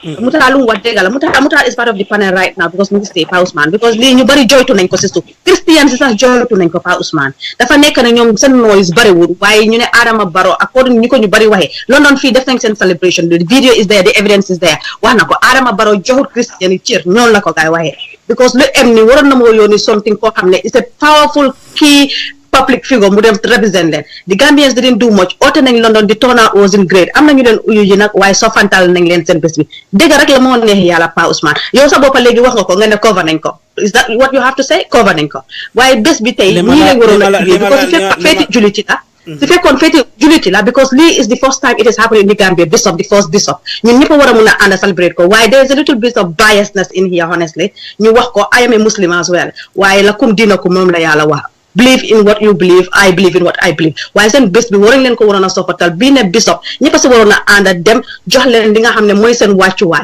comme li kii wala Adama Barrow didn't deliver any Christmas message which musuta happen in the history books of the Gambian leaders di fa musa jaar Jawara daf ko daan def Yaya Jammeh def na ko so tànka yi nga xam ne ak ñi ko advice ba tey moom government bi na jox Christian yi seen gëdda jox leen seen aha ba tey soo ñëwee ci cabinet bi Christian yi ñu ngi wane gësuñ ko seen boppa tam bu baax te lii it needs to stop and it needs to end Pa Ousmane Eva Sarr thank you very much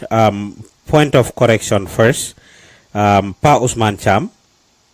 lim doon wax mooy affaire PLO Lumumba bi ma waxoon ne government waaw non loolu la doon wax sax actually bi ma wax mbiri government representation man maa njëkk a wax loolu and that's what he was piggybacking on bi Mutar di laajte ndax affaire bishop bi la moo wax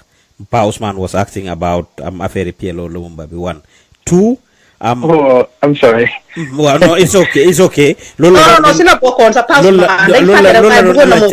But this issue of coronation, we have given significant coverage to this event, from the marketing to the helping of the fundraising. Binga xamne ñu ko doon def pour actually get funding fully. We have worked exclusively and very hard with Tijan Masane Cisse to make this happen. And on the day of the event, Mangi Febar Bemen Nilan, I had to facilitate, woke up at 3 a.m. to facilitate the team in Banjul, pour ñu cover ko, and Tijan Masane Cisse to go on air and to do a complete analysis of this whole thing. So definitely, we have made a lot of efforts towards this thing. It was a very organized event. Now, when it comes to the Gambia government, right? Accent part, when it comes to their part, a lot of the government officials have attended the event. The concern here is li nit ñi di raise mooy Barrow si boppam lu tax attendut event bi. But to be fair and to be frank, a lot of government officials have actually attended the event on that day, and our team have interviewed a lot of them on the day of the event. Like ak lu ñoo wax tamit, we need to be able to set the record straight. But people who are concerned ne lu tax moom si boppam demul, I see ku mel ni Palaay Lo dem na ba binda ba argue ne partly Barrow ak what he is doing comme the same argument that Mutar give about the Christmas, ba pare ne on the other hand Barrow is talking about part of his mission or the mission of his foundation is to actually build ay juma ak yooyu, and a president ak build juma ak yooyu. And you say, Eva, like some of the Christians, you get concerns about Christians not being represented. Gis nga, when it comes to government, ku déglu PLO Lumumba Dimba mu ngi wax lu mel noonu. Until and unless we start to use our diversity to our advantage, government positions should not be given to people on the basis of religion, on the basis of tribe, on the basis of any affiliation, but qualification and competence. It's just the fact.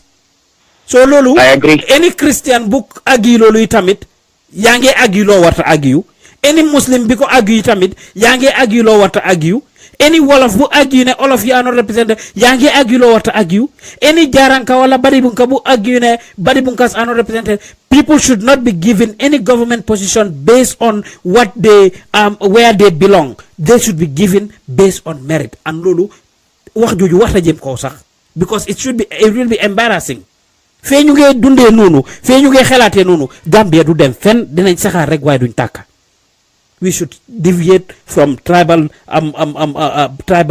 We should deviate from this religious talk ak lifin yi nii yëpp. But I agree with both of you that President Barrow, since the Christian community are concerned, you should be able to make efforts to accommodate them. And since Christmas and New Year's, all these, things, definitely a New Year's statement, of course. Like this guy say, you lead from anywhere. China Lakofeka, but he could have recorded a message earlier. He could have had the vice president do it. And there are so many things, there is room for improvement. Everybody wants to be given an opportunity. Everybody wants to be given a chance. Everybody wants to be recognized. Everybody bugang sa immediate problem to be solved. Unfortunately, they cannot solve everybody's problem at the same time. Why nak dafa am lon dro deugate du deugate ku ne warloy bañ ku lekkal ci galé xaj way buñ la fekk nga ci lekka. President Barrow ñu la accused of being religiously biased at this minute. Bay ko xel nga seet lo mëna def to actually make the Christians and everybody else feel that they belong when it comes to ite bing len wara jox attention bing len wara jox. But as far as giving positions mom bobu dama ko dakh completely not to give anybody any position based on their religion or whatsoever. Thank you very much. Pausman fofu nonu li nga waxe ndax Gambia ñu ngi dox ci tank yu lu mu ba wax lolu andana ci yow 100% waye ndax Gambia ñu ngi démé ak yoon bobu lolu tam is another question, because at this minute they are not employing people based on merit. ñun ñep xam nañ lolu because if fekke merit la mutar have a position in the Gambia. Why comme li ñoo wax la, are they employing people based on merit? Is that the system? If that is the system, I agree with you. Why system bobu fa nekku nañ jël system bu fa nekka bu fa su fekke lolu mo fa nekka te Gambia, since they are not employing people on merit, Christian itam Pa Ousmane on the side nañ leen gis ci personne kola bobu Iba ñu ngi amé leen seen ci way dem mut sek yalo kola. Hello, assalamualaikum. Waalaikum salam. maa ngi leen di nuyu Pa Ousmane, nuyu Iba, nuyu Makhtar, suma maam boobu noonu. ñu ngi la fay bu baax di wax ne programme bi interesting na. Man la Ana Sarr. Xam nga man aw ma ay nëbb yi nii di nëbb ay doon. Dama faj ba yàqu Iba Sarr li fi dina yi nag loolu ñoo ko xamee tam taram bi day yàlla. Sarr la dama faj. ñu dafa ji man nef suñ gune gi de Iba xanaa du loolu la de waaye nañ continuer rek. Demal boobu yaa bon Pa Ousmane dëkk ni nga ma bañee nañ continuer. Ndar naa trop ne ko amuñ heure ñu continuer. li ma wax mooy programme bi interesting na waaye xam nga yéena yi Gambians yi ni ma ko gisee man Pa Ousmane même dama ragal bañ a wax Afrique ma tooñ yeneen dëkk yi waaye war naa mën a wax suñu waa dëkk parce que notice naa ko ci ñoom nekkut rek ci yëfi government or anything, even in our day to day dealings danga gis ne li ñu amut li ñu lack most of the time te nga xam ne it's always at our own detriment mooy patience musuñ koo am te mënuñ ko sax te suñ ko taraayee tuuti benn few minutes jóg nañ naaw mënuñoo patience daal amuñ ko ba tax na saa yu nekk ñu leen di wax ne nañ def ndànk ak government bi number one mais dama bëgg a ñëw si bu faatu bi sax force li ma doon binda si ren loolu mooy am na ñi nga xam ne ñi problème bi mooy ñi nga naan waaw faatu dafa dem foofu xëj na bugg a special treatment and so and so xam nga mën naa am demeewut noonu waaye li ma wax man Ana Sarr si issue boobu mooy su Fatu Camara jógee dem di laajte di demand certain special treatments from Gambia war na ko faa mun a am Pa Ousmane ndik waaye ngee def lu nekk lu ko neex Gambia tey freely Fatu sacrifice na a lot pour kooku mun a def li moo def noonu so nit ñi dañ war di delloo seen xel gannaaw tuuti am na lu bari lum ñàkk am na lu métti lu bari yoo xam ne ni dal na ci kawam am na yu dunda yu métti yoo xam ne am na yeneen doomu aadama suñ ko dundoon duñ ko mën a survive nit ku nekk dañ koo jox loo xam ne nii deserve na ko ñu ne render to Caesar what belongs to Caesar ci time yi di wax jërëjëf jotee nañ di grateful di ko jox nit ki ni mu ko war a jotee dundana yu métti yoo xam ne ni ba tey am na ñoo xam ne ñu ngi ko tiim di ko saaga consider wuñ ne jigéen la or anything lim dem through bu fekkoon ne liñ koo jiñ waa nekkoon na jàmm ni nangam bu dee loolu yëpp amoon na Fatou fay na ko through lim go through so Gambian si nañ di delloo xel seen ñi leen toppatoo ñi leen jàppale Fatou nekk na di yuuxu di wax di jooy di yuuxu di wax bala ko nit ñi di ko fekk si loolu fekk lu bari dal na ko ci nit ñi kat soog a jóg ne kii kat she's a courageous woman xaaral ñu ñëw fekkale ko si la ko si ñu bëri ñëw fekk si muy góor ak jigéen ba tax na ñu bëri ubbi seen own things di si xeex ba tey yàlla def li nga xam ne ni loolu la Gambian si namoon ana problème boobu lan moo ko njëkk a start pour Gambia another muy impatience bi ma doon wax ndig Yaya Jammeh ñëw na rek génne Jawara ñëpp ne hee kii moo dëgër fit bu nangam sangam rek taamam lii mu pare na ñu ne ko ne waa léegi yow sax dañ la bëgg a jox suñ dëkk bi waa léegi si nekkul nekk si biir ñan jox ko dëkk bi yéen xamu leen ban façon nit la impatience bi maa wax ba tey moo ñu indil problème yooyu yëpp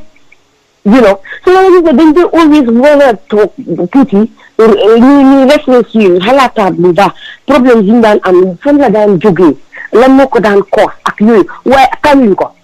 ku nekk su dara nuroo dara rek nga gis ñële topp yuuxu ñeneen ñi wax nga digg kay ni nangam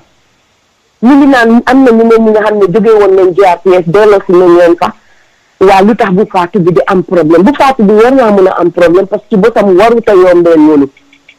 ndig faatu bi démba bi nekkoon GRTS ak faatu tey bi war a dellu GRTS bu dee dañoo waxante dëgg rek Pa Ousmane du benn biñ ko ak Sénégalais yi lim ñu rawee saa yu nekk ñu wax ko ñu naan biñ leen di wax loolu rawuñu ak kay ak ñoo raw nekkul ne rek dañ ñu ëpp ay resources or anything moo tax ñu raw ni déedéet ñoom dañ dee gis fan la seen interest nekk ñu toppa ko luñ ci góobee gar ko Gambien bi nag dañ dee toppa pride rëy-rëylu yonente bi sallallahu alayhi wa sallam xam nga lu mu wax ci pride Pa Ousmane mu ne am na loo xam ne nii nit ku ko am a grain of it doo dugga aljana ñu ne ko yow yar suñu laay lan mooy loolu mu ne a little bit of pride ku ko am doo dugga aljana pride ku ko am yàqule aljana naka allah yàqule àdduna so nañ bàyyi di proud lu nit ki lu ku nekkal luy sa gidda ñu jox la ko rek Gambia dina dem kanam su boobaa benn problème du am waaye ku nekk da ngaa digga kii bu ñu gëteen nekk si online lii bi rek amuloo sax télé bu correct ni nangam seetal kooku liggéeyam bi fan la yóbbu sa dëkka yow mi toog ba am doole kooku coono gi mu daj ba yow nga am position boobu nga xam ne kii contribute na si nga jox ko gëdda googu noonu appreciate ko won ko ne ko kat appreciate nañ ko Fatou tey bu demee Gambia di bugg a ko dogo ci gannaawam moom war nañ ko koo mun a jox war na ko am Pa Ousmane ndig ñelloo na ko man foofu rek lay tegee wax boobu noonu leen li ma wax can I just say something baax na Muta Aïcha waxal cey Muta I was just gonna say that man personally understand I sincerely believe that every Gambian is entitled to use the RTS without getting any form of special treatment. Understand that? Man hanga fan la amé problem. If what Fatu is requesting, it takes her 6 to 8 months to get it, I find that as a problem, and I'll tell you why. The RTS nekun na dañ am too many people ñu leen nekk demand to a point bi nga xamantene like Fatu has to queue for so long. Xam nga li ma la jema explain. Even ko don wax sanka. No matter how long it is, within a 3-month period, she should have been able to get an answer. Either one, we're accepting what it is that you proposed, or we're not. Video. We've all heard her side. The RTS, they've been quiet. Ibrahim sila mungi nopi. For Daniel was very simple. Na the RTS come up with a counter. Johana Muhtar Al-Anans right now. I already sent a message to the team on the ground for them to actually follow that up. Within the next 2 days, we'll be reaching out to Ibrahim Silla to actually get his side of the story. So, Johana Ndigal Bepare. Lolo already Muta li mo digalam ba doguma la yal na bu la dara dog yal na nga mutal sa life ba nga nekk mag boo xam ne nii di nga continuer di njëriñ sa askan mashallah ni commencé ni nga di ko def already sa wax am nañ solo lool tubaabakala yal na la yàlla lafal cat waaye li ma wax mooy pour ñu stand on that ground di wax ne Fatou waxuñ ne ba tey anything special dama joxe exemple ne nit ñi li ñoo spéculate ne ku dem mu ngi laajte yu rëy moo tax affaire yi yëpp di ko si su doon loolu la tamit dama ne war na koo am foofu laa bés ma pour ñu correct xam naa ne yow Mutar understand nga li ma wax waaye am na ñu dee def léegoolee comme ni ma ko impatient ba ma doon wax jom leen bu yàgga ne xanaa Fatou mooy kan ñu nangam waxuma ne Fatou loolu la def de man dama ne su fekkoon ne sax loolu la doon def war na koo am loolu tax bu Iva waxee Pa Ousmane dugga si ma correct loolu bu yàgga Pa Ousmane Diouf am nañ another caller on the line. Very difficult. Hello caller. No, I have no lan moo ko yomb. Waaw. Ka Ousmane nee na ma wax suma lii point parce que dama bëgg a ma déglu leen nga naan hello caller man doo ma fi téye guddi na ni ngay bon ñun ñu ngi xam nga ne Iva léegi gaawal tënk ndax waxi Fatou gi yow yàgg naa la ko wax biñ commencé ci Fatou nga waroon a dugg ci wax li nga wax ci Fatou moom duy def loolu moom dafa bàyyi ba nit ñi di tënka man texte naa la Iva sax si suuf Iva seetal lu ma la texte ne la ñu tënk ana door a dugg si mii moom si yii rek laa dox demal Iva seetal lu ma la texte WhatsApp teeluma it ne ñu on ni kon dinaa dugg teeluloo yi yow ak li fi waxee teeluloo yi nga Adama ana sax waa baax na continuer waa tënkal rek dama foogoon ne duma wax waaye duma gisee ñu naan waaw dëgg la ni nangam Fatou lu tax mu wan ni si laa war a bugg a dugg ni xaaral tam ma wax si suma pour won leen ne nañ delloo suñu xel ba pare ñuy grateful tuuti xam nga alxuraan bi wax na ko few of us are grateful ñun ñu ndaw ñi dee grateful si any situation bi dem li ko waral loolu mooy faate moo tax nit ku nekk si any situation boo fekk sa digganteeg doomu aadama rek toogal tuuti nga xalaat kii ban time la ma nekkoon happy ban time la nekkoon lu def lu beneficial suma life su dee yooyu yëpp nekk na lu tangible yoo xam ne ni make na a difference in your life nga appreciate loolu kon kooku tooñ bu mu la tooñ duñ ko baalal nit ñi dañ war di delloo seen xel gannaaw li ma doon jëm a wax si next issue bi mooy woon Adama Barrow ak all these religious things Pa Ousmane li gën a gaaw ci oo fitna ci dëkk mooy yëfi religious and tribal things like this yéen xamul leen li nekk on the ground you shouldn't just jump and start saying okay Adama Barrow mu ngi bias bi nangam sax déedéet because su bias on dem nekk lu xam ne mu ngay affect other religious sects yu nekk Gambia Pa Ousmane ñooñu dinañ jóg wax parce que ñoom xam nañ ne dëkk bi muslim yi kese moomuñ ko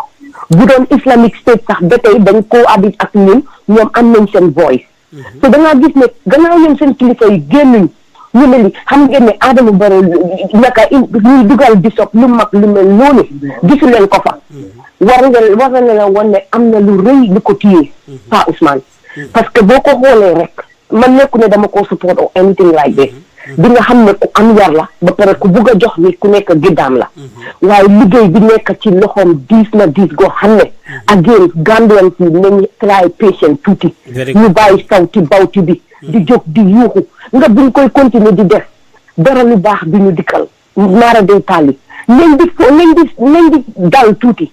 waaye lu ndaw lu nekk su ko kii joxee point bi que li jóg ne xaaral ma support because waaw kii li mu wax na dëgg ndax yow toog nga xalaat si lii there might be something behind it moom yónnee na ay nit and everything like that yéen su ngeen gisee ne Christian nii ñëguñ wax Pa Ousmane mu miin nekkoon Adama Barrow def na loo xam ne si yoon yéen askan wi ci kaw xamu leen ko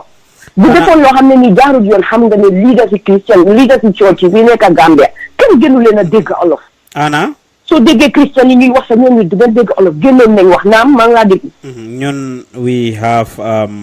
a responsibility to inform people with accurate information. Yeah. lépp luñ mun a def ñu ngi cee góorgóorlu to get to that level. amaana nag ndax askan bi am nañu raise that concern yes. amaana ndax Christians yi am nañu raise that concern yes. It did not officially come from the leadership. It did not come from the leadership. Yes, but then that's what it is. Come for example, Wada Hotels, they are not leaders of the ana luma min lolu moy evidence bi lay gene ñu wax ko no ki ñoo seetaan right now kay waaw manela dega nga li Ivo wax ñi nekk London la ñooñu they are not in Gambia li observe la moy Adama Barrow ñoom loolu rek na xari na leen waaye li ma wax mooy leaders of the church su fekkoon ne ñi déggowu ñoo waa Adama waa State House si ron Pa Ousmane ñooñu dinañ rees seen naxar te kon su boobaa am nañ right pour def loolu the government was represented and a statement was even read on GRTS where Adama Barrow actually congratulated the bishop and everything. Lolu yep man wax na ko fini. But then physically he was not present and that is what they would have loved to, especially comme liñ wax ci Lumumba rek ci gannaaw. This is an event bo xamne do with all due respect the first Gambia, this is a position that a Gambian never held. bi Christianity duggee Gambia ba tey so this is a true lan Gambian moo ko pride téye moom Adama Barrow physically ba mun fa ñëw moom nit la di Anna we are not disputing loolu kii moo ko gën a busy naka Theresa May moo ko gën a busy Anna we are not disputing loolu waaw mun naa mu am ganta Eva we are not dundala Pa Ousmane nañ di joxe always benefit of the doubt comme ni ma ko waxee su amutoon reason bu correct ñëw ci lu important lu mel noonu yéen a gën a xam ne leaders of the church dinañ génn ci wax lu leen naxari waaye ñooñu leen ñooy déggoo ci ron the masses usually won't know because do everything la ñoo génn ne dañoo explainal nit ñi su boobaa sa mbojo gi dañ lay toppa yàq Anna you have a good point Pa Ousmane may ko mu daaneel then yow nga aat pour déggante bi mun na neex su ko defee ñun ñëpp ñu understandante she has a point we also have a point may ko rek mu daaneel su ko defee nga ekkati nga mun koo dégg dafa wax ne amul time dafa bëgg a génne lu moo wax waaye soo xëccee man ma xëcce mu taar xëcce rek duñ déggante te solution la ñu ut ju maa la ko ñaan rek ñu dem man even la doo ma rek yow kay yaa du yóbbu baal ana daaneel laal ñu jël beneen kola bi su ko defee ñu waxtaan ci loolu aca daaneel laal waa xaaral ma bàyyi leen déglu leen parce que li ma doon wax rek mooy ne lu nekk rek am na ñi nga xam ne ñoo ko jiite su fekkee ne ñi nga xam ne ñooy njiit ci loolu yéen li ngeen di complain war ngeen ko complain parce que si dëkk bi ngeen bokka waaye am na boundaries yu nga xam ne nii waru leen koo cross just for the fact ne ñi leaders yi nga xam ne ñooy ni jiitu ñun ñu topp seen gannaaw gisu leen leen ñu joytu ñun li ñoo joytu kon foofu xëj na mag ñi nga xam ne ñoomi neen wax nañ ci biir am na luñ d'accord ba pare ñuy xam ne Adama Barrow président la waaye doomu Adama la bu am bakkan number one ñaanalu ma ko yëpp mun naa am family issue boo xam ne nii mënutoon na tax mu génn number two xëj na mu ngi feebaroon sax te yëgu leen ko there are so many issues that would have stopped him from attending such an important state function Anna am na kula tontu Anna ma déglu moo xam yëpp although I'm a big fan of his waaye amoon time billaay déglu ma benn si kàddoom yi déglu naa last lii bi mu demee university just si last sentence bi billaay loolu rek laa dégga waaye li mu wax noonu dëgg la li gën a gaaw pour cause problème mooy suñ indee issues of religion and tribe in these things non nit ku nekk da nga ko jóg gi daam according to lan la mun nit di ñëw rek ñu ne waa because Christians yi bari wuñ ci pension bi xaaral ñu dem jël ku Santa Gomez o Mendy bu ko defee ñu bëggal ñële déedéet dëkk bi mënut a demee noonu Anna Kati Williams mu ngi la tontu mu ne Anna it was the day he went to the market yow mi ko ngantal kooku bindal na loolu mu ne it was the day he went to the market waaye Anna ma bàyyi la ñu bàyyi la rek Anna loolu mooy suma issue wa is it do Kati wax na loolu is it do waa léegi Anna jërëjëf online everywhere waa jërëjëf it has been released on that day but was it exactly that same day he went there Adama Barrow ba léegi Anna ñu teg ko foofu rek Anna ma jël beneen koola bi waaw ma jël beneen koola bi war nga xam ne ñu ngi am jërëjëf Anna jërëjëf Anna di dem marché waaw jërëjëf Anna so man dama feel ne dafay loolu nit demeewul dayo noonu jërëjëf Ousmane yaa ñu war a wàcca ku nekk nga dugg fa rek di wax bi kenn xamul li ngay nettali xaaral ma teg bala ma lay rey nga dee jërëjëf Anna Sarr Ana daal laa may rek la fi def jërëjëf Anna Sarr la Ousmane waaw ñu mayal la one last chance nga dugg si doo woo tontu sun oustaz Sarr moomu rek li mu wax noonu oustaz boobu waaw parce que Ousmane bu leen ñoo jël débat bi def ko yow yaa Anna Sarr nga wax Anna Sarr ñu waa gaawal duma alaaw Anna su kolaate sax duma ko jël ndax waxtu bi jaamu nañu def nañ fi 2 hours ak kii 2 hours ak kii first of all don't xëy na mu ñëw drag back to this topic of Fatu Camara I know and the Gambia waaye am nga lu tax Gambia ci dem mooy di Gambia change ku nekk ñëw na bëgg a feel I was part of the change and they owe me something and I want something like sacrifice and pride that is mutual both ways la Gambia dafa change for Gambia change by Gambians not by individual am na li tax ma call bi mu dooree li mu wax noonu ne Fatu Camara su fekkee dafa demande special treatment war na ko mun a am waaye after sax foog naa koot na boppam moo tax ma call waaye even though man fi ma waxee mooy fam dooree ne la tax why is one better than the other in the same field sakaatuma ñi nga xam ne ñoo fa nekkoon ak ka demoon ñëw ak buñ parti bi ma tamit again ne they were in the system tey buñ after the fight against in return so nañ balance the books let's be fair here ku wax fii di nga wax fële ne de ku ekkati tànka am na ko ekkati fële eeru you know pride ku nekk wata am pride bin tey jii man exemple tey jii man maa ngi si army ba ma bàyyi si army ba rang ba ma amoon soo buggee delluwaat I'm not expecting to get that run back but small pride do not make to go down that demotional level to go to level waaye ndax the normal human bi noonu la mel no sacrifice ku nekk la war Gambia li ko develop ak li xeex change is a national duty bound on every Gambian so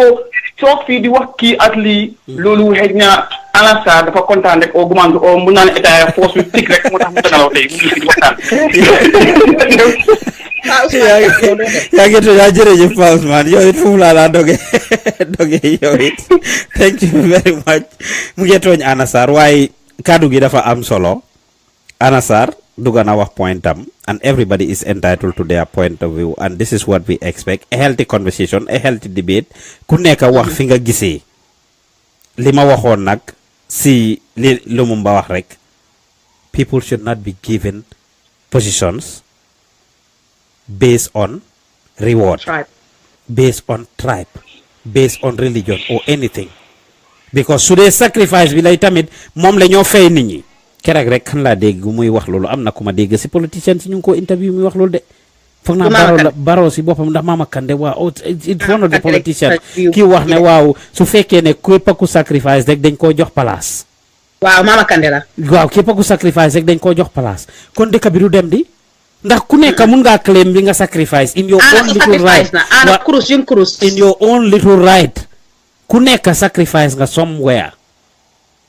so loolu dañ ko war a bàyyi xel bu baax a baax people should not be rewarded based on sacrifice but Fatu Camara of course based on the merit she merit daf ko mérito liggéey na mun na li moo def njaxlaf na si te pare na pour liggéeyal dëkk bi te dina njëriñ dëkk bi tamit dina njëriñ plateforme bi dina indi ñam to the table she's bringing something to the table and for that reason alone she should be given the opportunity period and for that reason alone su filee ne moom li moo def sacrifice am li moo indi to the table is more mun na moo bargain is okay for her to bargain to have the bigger share su fekkee ne loolu la or whatsoever if all of these things that we are insinuating is true for the fact ne moom dafa deliver mun na moo put loolu on the table waaye at the end of the day nu munti demee ana leneen lu wax mooy affaire religion bi wax na lu am solo Eva with yow every single time nga wax loolu fii nii mooy lan mooy ne diine tribe ak tarixa ak leneen am na leneen ñetta nga dee wax ne luñ war a oytu bu baax dama dee wax ne religious tribalism ak nga xam ne mooy tarixa yi waaw we should be able to avoid these things because moo gën a gaaw si indi xeex indi fitna ci dëkka so li mu wax am na point because mun naa merloo in it obviously the Christian community or church bi will not come out am na ku tontu ana foofu noonu bi mu ko waxee si comment si am na ku wax ne the leaders of the church will never come out to address this issue because it will cause some political debate wax na dëgga leaders yi dañ maccoo am na loo xam ne suñ ko waxee dinañ seen followers yi dinañ jóg ñu toppa it's okay pour followers yi commencé dara mu eeg si kaw leadership bi wàññi ko kill tension bi waaye leadership bi luñ commencé si negativity rek wala pour advocate for anything lifin rek dina merloo nit ñi dina tax nit ñi jóg def luñ war a def dinañ xam ne ndigal lañ am bu jógee ci kaw soo bari na leader lu mun a faj te du ko faj wala mu faj ko si suuf they might have done their writings they might have done their engagements si suuf whatever it is that they are going to do. We are not privy to that information at this point. Agrina ag anane, yes, it is very tricky, it is very dedicated. Yofi religion, lumuna spark, lila, the Christian community, the ordinary different ñu xamne nekkun ci leadership bi, they are mad, ñu ci amna ci ñom ñi nga xamne ñu ngi mer ci façon representation biñ fogone mom lañ doon wara am ñom. Waye dañ wara bayyi xel bu baaxa baaxa baax. President Barrow is not too late. nga jàngee si yi nga xam ne mooy xew act to make sure it is corrected. Come next Christmas bëgg nañoo gis mu génn wax comme when the Christian have other stuff gis nañu bëgg nañoo gis mu génn pour address these things. Once mu ngi fix rek people will be okay. Nit su bëggee dara nga def ko rek dina bàyyi. Kon foofu la Iva waxtu baak ñoo jàmbu wax dëgg neex yàlla demam marché bi was part of this schedule ak everything boo xam ne dañ ko doon war a wax waaye foog ñu taxañaat rek ci jamono ji nii ndax waxtu bi jàmbu nañu we've been here for over 2 hours ba pare guddi na is after 1 o'clock foofu noonu ci Europe and other places and we just need to tënka yëf yi because su yàggee tamit du amaati ñam su ko defee ci beneen jamono ñu indi ko ñu boole next week ñu boole li nga xam ne moom la nekk di def for the past 2 weeks or 3 weeks ñu discuss ko in detail moom président Barrow yi nga xam ne génn na foofu noonu ñu waxtaane yooyu képp koo xam ne yaa ngi ñoo déglu yaa ngi ñoo seetaan ñu ngi lay bëggee di la gërëm bu baax a baax lu tax Gambia du dem show ngeen nekk di déglu ci Gambian Talents Iva Sarr ak Pa Ousmane nekk leen ci gannaaw microphone bi xanaa Iva ñu bàyyi mu taar rek moom su fekkee ne am na anything lu mu bugg a aat before ñu taxanjee fii rek su ko defee maak yow ñu def suñ final analysis balaa mu taar am nañ nada kola balaa ñoo bàyyi mu taar rek ñu jël ko hello kola déedéet hello kola hello waaw hello asalaamaaleykum nuyu naa ñëpp gërëm ñëpp sant ñëpp di leen wax rek ne leen fii la moo xoyom foyome ñoxor nuyu nañ la ne ko ñoxor nuyu nañ la déglukat yëpp nuyu naa leen ñu ngi laa bëggee waaw xam naa am na ñu bëgg a dugal ma comment si tuuti rek because before ma doon call dama doon xaw a déglu si liggéey doon wax tuuti xam nga pour nit ki mën a xam si lu leen nekka foog mu déglu tuuti xam si lu ngeen tollu rek den ñu mën a dugal waxtaane ci loolu waaye suma rek a jooju Anna Sarr dafa am benn point boo xamante ne man dama ko bëgg a laajte in the first place waaw programme bi yëpp man follow ma ko ok bu Christian yooyu noonu bishop bi vice président mu ngi fa woon ci programme bishop bi waaw da ngaa laajte ndax vice président mu ngi fa woon damaa laajte waaw déedéet nekku fa woon ok jërëjëf because man li ma jot a gis foofu noonu tuuti laa si xool ne gis naa fa ñoom OJ ak yeneen ministres ok ana wax na lu ma wax ku nekk ak war ngaa woon naa wax li la ne ak li nekk ci yow ak loo fiil waaye paus dafa neexut ba neexut am nii liñ am nii tey ñun Gambien christian bi muslim bi yëpp benn la soo ko seetloo ñoom si seen bible bi ak ñoom si suñ kaamel yi alxuraan bi luñ fa uteelee bariwut ndik ñoom seen boppa bu fekkente ne li am nii am nañ ko ñun Gambia for the first time si history Gambia wax dëgg nekk yàlla Adama Barrow su mënutee dem mun naa delegate vice président am dafa mel ni ki ne président a teew waaw bu fekkente ne vice président bi nekku fa dafa tukki moom si boppam mënoon naa sacrifice pour dem ak noo ma tawat ay affaire yi kii man maay dégg ministre bu dem taxaw wala permanent secretary bu dem taxaw office of the president ne man maay deputy président bi yooyu moo fa warutoon a nekk dafa mel ni ki tey moom ci boppam ok Anna Sarr a ngi wax ne xamuñ dafa feebar wala dafa léeg fine xalaatam la waaye ñii ñu ngi laa woon ne la si weekend bi loolu doon xew weekend boobu noonu la Adama Barrow dem di waxaale ko yaa ngi dégg bàyyi leen waxi koog ngi tegee leen waxi kooku noonu tey man de bëgguma liggéeyam bi Iva Sarr man mi bëgguma liggéey dema bañ Paus yéen a ngi rey ñoo war tenkal mais ma leen waaw nee naa leen saa su nekk fii la moo xoyom GTA xam nga li xew mooy moom Anna Sarr ne dafa xëy na mun naa am dafa feebar moom boo ko neex fa feebar sax de mun naa am dafa feebar xëy na am na lu ko téye waaye xëy na am na lu ko téye dégg la wala xëy na am na leneen waaye dafa am yenn yoo xamante ne invitation bi ñëw na foofu noonu earlier before the event yow président bi nga dafa am nit yoo xamante ne su dul président ni sax paus even ñu nekk directeur si wala mu nekk head of department yeeg yooyu noonu wala ministre yéen invitation si su fekkente ne ñëw nañ dañ dee seet yoo xamante ne pour nation bi la loo xamante ne very very important dañ ko dee jël ne seen secrétaire yi wala seen protocole si ne leen programme bi bëgg naa ko atteindre ñoo ñëw delluwaat si ñëlee ne leen président bi dina atteindre wala directeur bi dina atteindre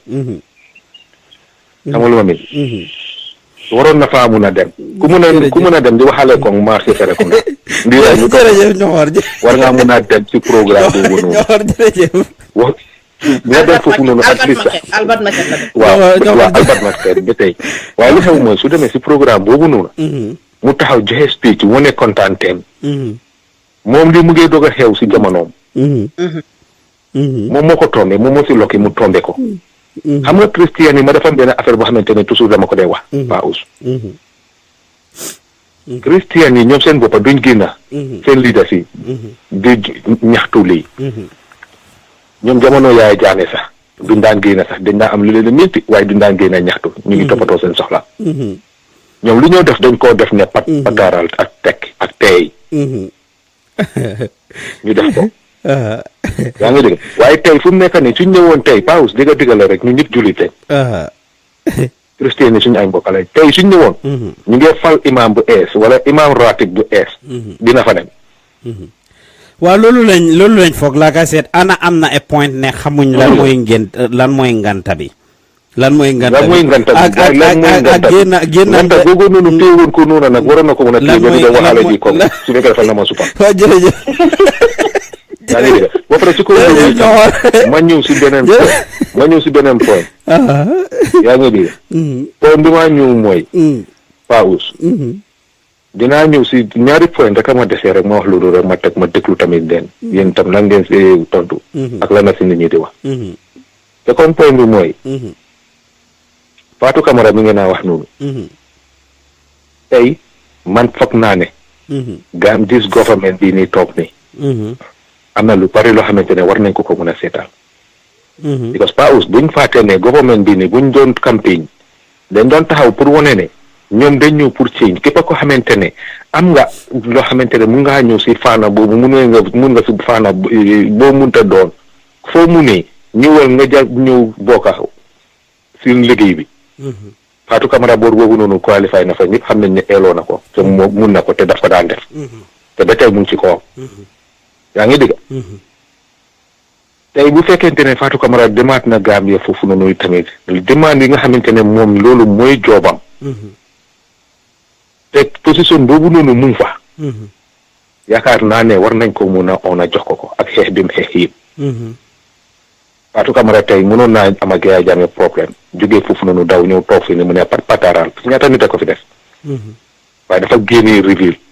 dafa reveal di séparé Jammeh yëpp xëy na am na yum denc sax mu uppa sax lim génnee te nit ñi dañ ko daan déglu bokk na si xeex ni bi kooku génn foofu noonu comme ñoom nuñ xeexee ba Yaya Jammeh génn foofu seen collusion boobu ñu def noonu paus xam nga man leneen laa mun a góom man ci lu ma góom government bi man góomuma leen am nga ci droit gëmuma leen xam nga lu tax ma ne gëmuma leen paus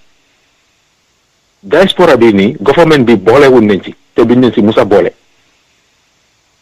te diaspora bi tey tri-quarter bi yi nga gis foofu noonu yëpp ñoom ñoo ko xeex dëgg la votuñ waaye xaalis yu doon dem ñii jox seen nit ñi xaalis di leen neexal pour ñu votal coalition bi ñi génn seen crédit ki di xool seen nit ñi pour ñu votal coalition bi ñi di waxal seen nit ñi paus loolu dafa bari ñi nekk fii nii di dajale xaalis di ko supporter Gambia seen affaire yi tay bu gaa doon def seen meeting yooyu noonu yëpp di tay xaalis génn na si diaspora bi dem fa tay bu gaa doon war a fom seen coalition bi hôtel yeeg yi gaa yi nekkoon seen añ yi krib-krab yeeg yooyu yëpp te diaspora bi bokk nañ si jërëjëf ñoxor nga gaaw tënka yaa ngi dégg waaw ba pare su kaw loolu man li tax ma ne man ñi góowma leen mooy paus ñun tey si biti tey mais lu ñi yeneen dëkk yi nga xamante ne dañ dee mën a vote si biti bitim réew because lu xew mooy am na ñoo xamante ne tey maa ngi ñëw si affaire yi affaire yi élection yi maire yii nii ñu disqualify ñu laaj jaawo ñu wax ne moom dafa am problème pour voters card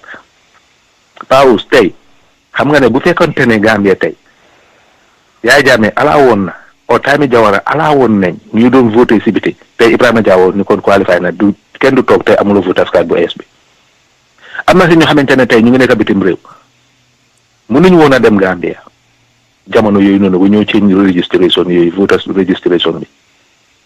xëy na am na lu leen téye ba mënuñoo dem because of xëy na government ba fa nekk waaye tey bu fekkente ne dem nañ bi nga xamante ne ñoom ba ñoo campagne dañ ne ñi nga xamante ne ñu ngi nekk si diaspora bi nañ ñibbisi nañ ñëw jàppa ci liggéey bi ñiy sacrifice dem de foofu noonu foog naa ne war na yoon nañ leen a jox benefit of the doubt boo xamante ne ñoom ñu at least ñu jox leen ñoom seen boppa ñu defal leen special treatment boo xamante ne xëy na si diaspora bi lañ jógee bañ ñoo nekk foofu noonu di change registration bi ñi nekkuñ fa woon jërëjëf ñu jox leen at least ñi nga xamante ne pare nañ pour taxaw ñu ci biti ñu ciiñal leen jërëjëf mënoon nañoo def loolu ay si ñu waxtaan ak ñoom seen biir ak government bi ñu ciiñal leen ne leen léegi ñii si diaspora bi lañ jógee dañ war a ñëw fii nii pour ne dañ bëgg a taxaw ñii itam si biti xëy na am na loo xamante ne ñu ngi ko bàyyi si gannaaw suñ mun nañ koo indi fii nii tey te dinañ ñu ndéy ku si win jërëjëf xamuñ na kanay win yàlla rek a xam yaa ngi dégg waaye kër moom wax la benn affaire ñii kër bi nga xamante ne buggan nañ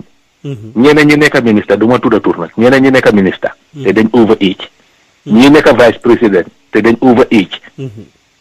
si saa si lañ daw si house bi change loi boobu noonu te loi bi mu ngi fa woon yaaga na fa lan moo war a tax bañ fañ mu nee defee loolu bañ demee ba xamante ne dëgg-dëgg diaspora bi am na ñu fa nekk ñoo xamante ne tey waroon na ñoo mun a vote amuñ lifin bu ees bi ne lan moo war a mun a tax loolu tamit dawuñ ñu ne constitution bi fii nangam nañ ko ciiñ ba diaspora bi tamit su fekkente ne am na ñu fi nekk ñu mun na vote ñu ngi Banjul fii jërëjëf waaye ñu seetaan leen ba xam ndax ñoom seen boppa yi tamit ñu si suñu embassy yi fii jërëjëf ñoxor dina ñu mun a wax ne ñu dem leen si seen embassy yi ñu ciiñal leen seen voters card yi jërëjëf ñoxor because soo demee ay like sénégalais yi nga gis nii yëpp dëgg la ñoom si seen embassy yi lañ dee dem pour change seen even ID wala change even seen voters card wala whatever moo tax ñu dee mën a vote si biti jërëjëf ñoxor ko jërëjëf ñoxor nga te gënuñ ñu mun nañ ko soo luy am ba des rek mooy ñi nga xamante ne lii dal na leen nañ muñ rek te jàppa yàlla rek xamante ne loolu la because ñii government bi seen wax yi nii yëpp porox ndoolu la woon rek diaspora bi ñu ngi leen a xeex te ñoom suñ paree xam dañ fàtte ne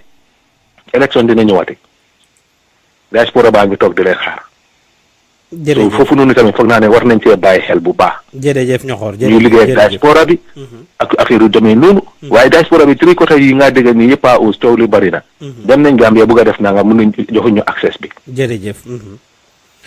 so man li laa amoon pour ñu wax ñu bàyyi si xel bu baax den su ko defee diaspora bi tamit ñi nga xamante ne ñu ngay dem foofu noonu tam pour ut something bu mu leen jaral ñu bàyyi seen lépp gannaaw demee foofu noonu taxaw foofu jërëjëf ne ko so this is the problem of this thing maa ngi conference call maa ngi si radio bi xam nga lu ma mi jërëjëf Njoxoor jërëjëf so loolu waaw li moo fa nekk nañ bàyyi xel bu baax ci loolu thank you very much sa contribution bi is well appreciated and valued wax nga point yu am solo ci li nga indi ci affaire yi diaspora bi ak the role that they played in effective ibi waat daf beneen débat ba duñ ci continuer dinañ ko tënk non doo leen ci continuer déedéet ci loolu doo leen ci continuer man li ma fekkoon li ma fekkoon ngeen naa def rek xam nga ni ku nekk da nga ñun ñu ngeen laf sax ñi tey dinañ ko taxañ ba next week ñoxor daaneloon nga ñoxor daaneloon nga du ma la joxaat débat daaneloon nga ñun dañoo tënka dafa guddi Europe waaw moom laa la naa wax nii waa jërëjëf ngeen seet naka ngeen seet man la nekk ngeen ko jéem a réglé nit ñaan ñoo déglu nag ngeen déglu rajo bi bu baax li ñoo wax nag xam nañ ne lu am no is very important inshallah next week dinañ ci xuus dinañ waxtaan ci loolu lu am solo la waaw te man ko ma la sëñ bi li ma wax Adama Barrow mooy façon gi su amatee su mënutee dem ñaari jabar la am na ebal kenn ki dem mu teewal ko jërëjëf Ñoxor jërëjëf thank you Mashallah ko koy Alaaji Ñoxor bokk ci team nga bu lo liggéey Adama Barrow no bëgguma liggéey Adama Barrow seriously ndax ci ne am nga Ñoxor xara ma vote in for Mutar mu dem waaw kay no bala Mutar di dem makrak dis jog rek xam nga Ñoxor kong gi la wax kong gi Iva gaay dañ analyze am kuma wax ci suuf ne ma waa waxagu leen ci Adama Barrow koo xam ne de used to be a die-hard supporter of Adama Barrow, but all of a sudden, bu Adama Barrow supported and UDP la jógee by the way, bi Adama Barrow affaire foundation bi come away and everything. Iva kooku léegi lu Adama Barrow wax rek mu kontor kii moo daan wax ne ñun we waste so much time dañ am lifin Adama Barrow lu mu def ñu wax ba lu nekk mu defend but kooku Iva keroog mu ne ma Adama Barrow bi moo dem foofu sax lu tax mu war a sol t-shirt Arsenal jersey Arsenal. moom seetlu na si loolu yëpp. seetlu na loolu yëpp si saa si gars yi analyse loolu yëpp waaye foofu laay em rek boobu suñ ko waxtaanaat dinañ agsi si loolu Iva ma bàyyi Mutar rek moom it mu tënk Mutar I give you 2 to 3 minutes Mutar maa ngi dem Mutar I'm serious man kong boobu fële la ma fekk dafa fekk maa ngi demoon vacation California ba ma eew suba teel I don't know ndax xam nga leena Pawos war nga ko xam Lena Ndiaye Raki Malik in Seattle xam naa Lena moom ma ko yónnee and then as soon as I saw ma to yu bu metti boo xam ne suba teel xam nga so but hey I see nothing wrong with that if you want me to be honest but xam nga ana ñëw na wax na a lot of people have said something understand we are all ku nekk mu ngi seet lu tax ñu ngi debate on lu tax Adama Barrow whether he made it lu tax he didn't make it to the event maybe something could have happened or not xam nga bu doon ne benn event boobu rek la then there is xam nga mun nañoo wax déedéet okay maybe there is something that happened but here's the thing there's one thing I'm sure that you guys might have covered this parce que xam naa ne yow doo dee bàyyi dara mu daan yëpp yow di nga laal yëpp Baby Femi Peters who was an ambassador who served the Gambia understand that if anything that man deserved a state funeral understand that president bi taxaw dañ ko war a jël lay his body in the National Assembly people come in pay his respect ñu jox ko exactly what he deserves bu du toon ne sa lim xeex and all of that he was serving the Gambian government at the time of his death absolutely understand nga you see that pattern and léegi nii ma def nii léegi nii fi ma doon waxee yéen nii homework laa nekk di def nii de ak suma wax ju bëri nii yëpp I'm doing homework because maa ngi school ba léegi you know I graduated recently in December so dama start at school and maa ngi nii di do homework but while we're talking maa ngi fàttali maa ngi seet benn video from 2012 Paul xaw ma ndax xamoon nga player Sénégalais bi François Bocandé Bocandé hankay Bocandé ñun ñëpp grow up exactly Bocandé passed away in 2012 yaa xaw ma naka mbokk bal teg den door mu dugg Bocandé gars yi dañ daaw exactly in 2012 right after bu Macky Sall jëlee dëkk bi he passed away okay and vigilant and all of that but guess what he was given the best funeral ever gis nga dañ ko dem they laid his body ci National Stadium bi loolu man dafa fekk maa ngi jóge Sénégal because that same year in December loolu it happened in May I think around May and man that same year in December si laa doog a ñëw America and you know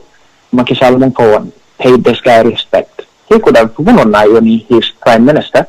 mu wax ne demal to the event he could have done it but no he knew he is the president of every Senegalese ku juddu kuy dunda ku dundut he is president of all so he gave the guy due respect Adama Barrow could have done the same when Femi Peters died Femi Peters man I don't know him that much if you want me to be honest with you man ba ma nekkee Gambia su ma daan sàcc newspaper rek laa mënoon du ma mën a jël newspaper waaye fu ma gis nit teg ma ñëw jël di read and I'll see he was arrested and yeah Jammeh mu ngi ko def dara you know what I'm saying he's going through the court system dama daan gis loolu a lot and a lot of people have said good things about him but then at some point he became ambassador of the Gambia to Sierra Leone waa ji mu dee at his job okay yow kooku saawaay kooku waroon nañ ko jox state funeral Adama Barrow did not do that so now loolu noonu passé Christmas jot dara obviously people will have a right to get up and start questioning what is going on with this guy. Because when he signed up for the job, Gambian Julity Reglaile, 10 you wanted to go stay. Sitting. Hali General Fale, not Tuba, but Tibawan. Nyona Gambia, then Nagisantek Baro. Sandra. Then in Sring Budogon, Budon and Dajoge on Saudi Arabia, while you want to be a sheriff, Dapajoge Morocco. Billahi Arabugoro Nagisantek Mom, he will find a way to go same. So why couldn't you do the same thing to the very people are from your own country? Powers dan copy there was we don't appreciate the people we have until they die. Understand? Understand? He could have been one of the people that could have been given the best form of respect. But no, la community don't appreciate. Understand that? Powers, you could be whatever, people could criticize you. The thing to do it. Powers abahon. Lila, you know what I'm saying? We have to stop that. Give the people what they deserve at the time they're leaving. Jerejef Mutar. Waxtu bang ñoo jambu rek waaw I mean you've made some very salient and important points. Li nga wax nonu comme li ma wax ci gannaaw rek dafa am lu nduro deggati du deggati nit waruloy bañ ñu yakal la ci gaali xaj waaye buñ la fekk nga sé lekka. The sequence of events is not looking good on the side of Adama Barrow as far as his interaction with the Christian community is concerned, because they are having things that are relevant and important to them. Actually, he is the kind of attention that should be given has not been given. Moving on, that can be corrected, that should be corrected, and I think that is exactly what you are saying and a lot of people are saying. It's never too late or never late than sorry. It will be important for him to start paying attention to these things. One thing, Mom, though, we will give them that credit, honestly, Mutar, Eva, with this government, if people say anything, then they muna deglu, then they buy xel nit ñi di wax. It's just unfortunate that they don't act to a great extent ben nit ñi wax ko ñu doora act.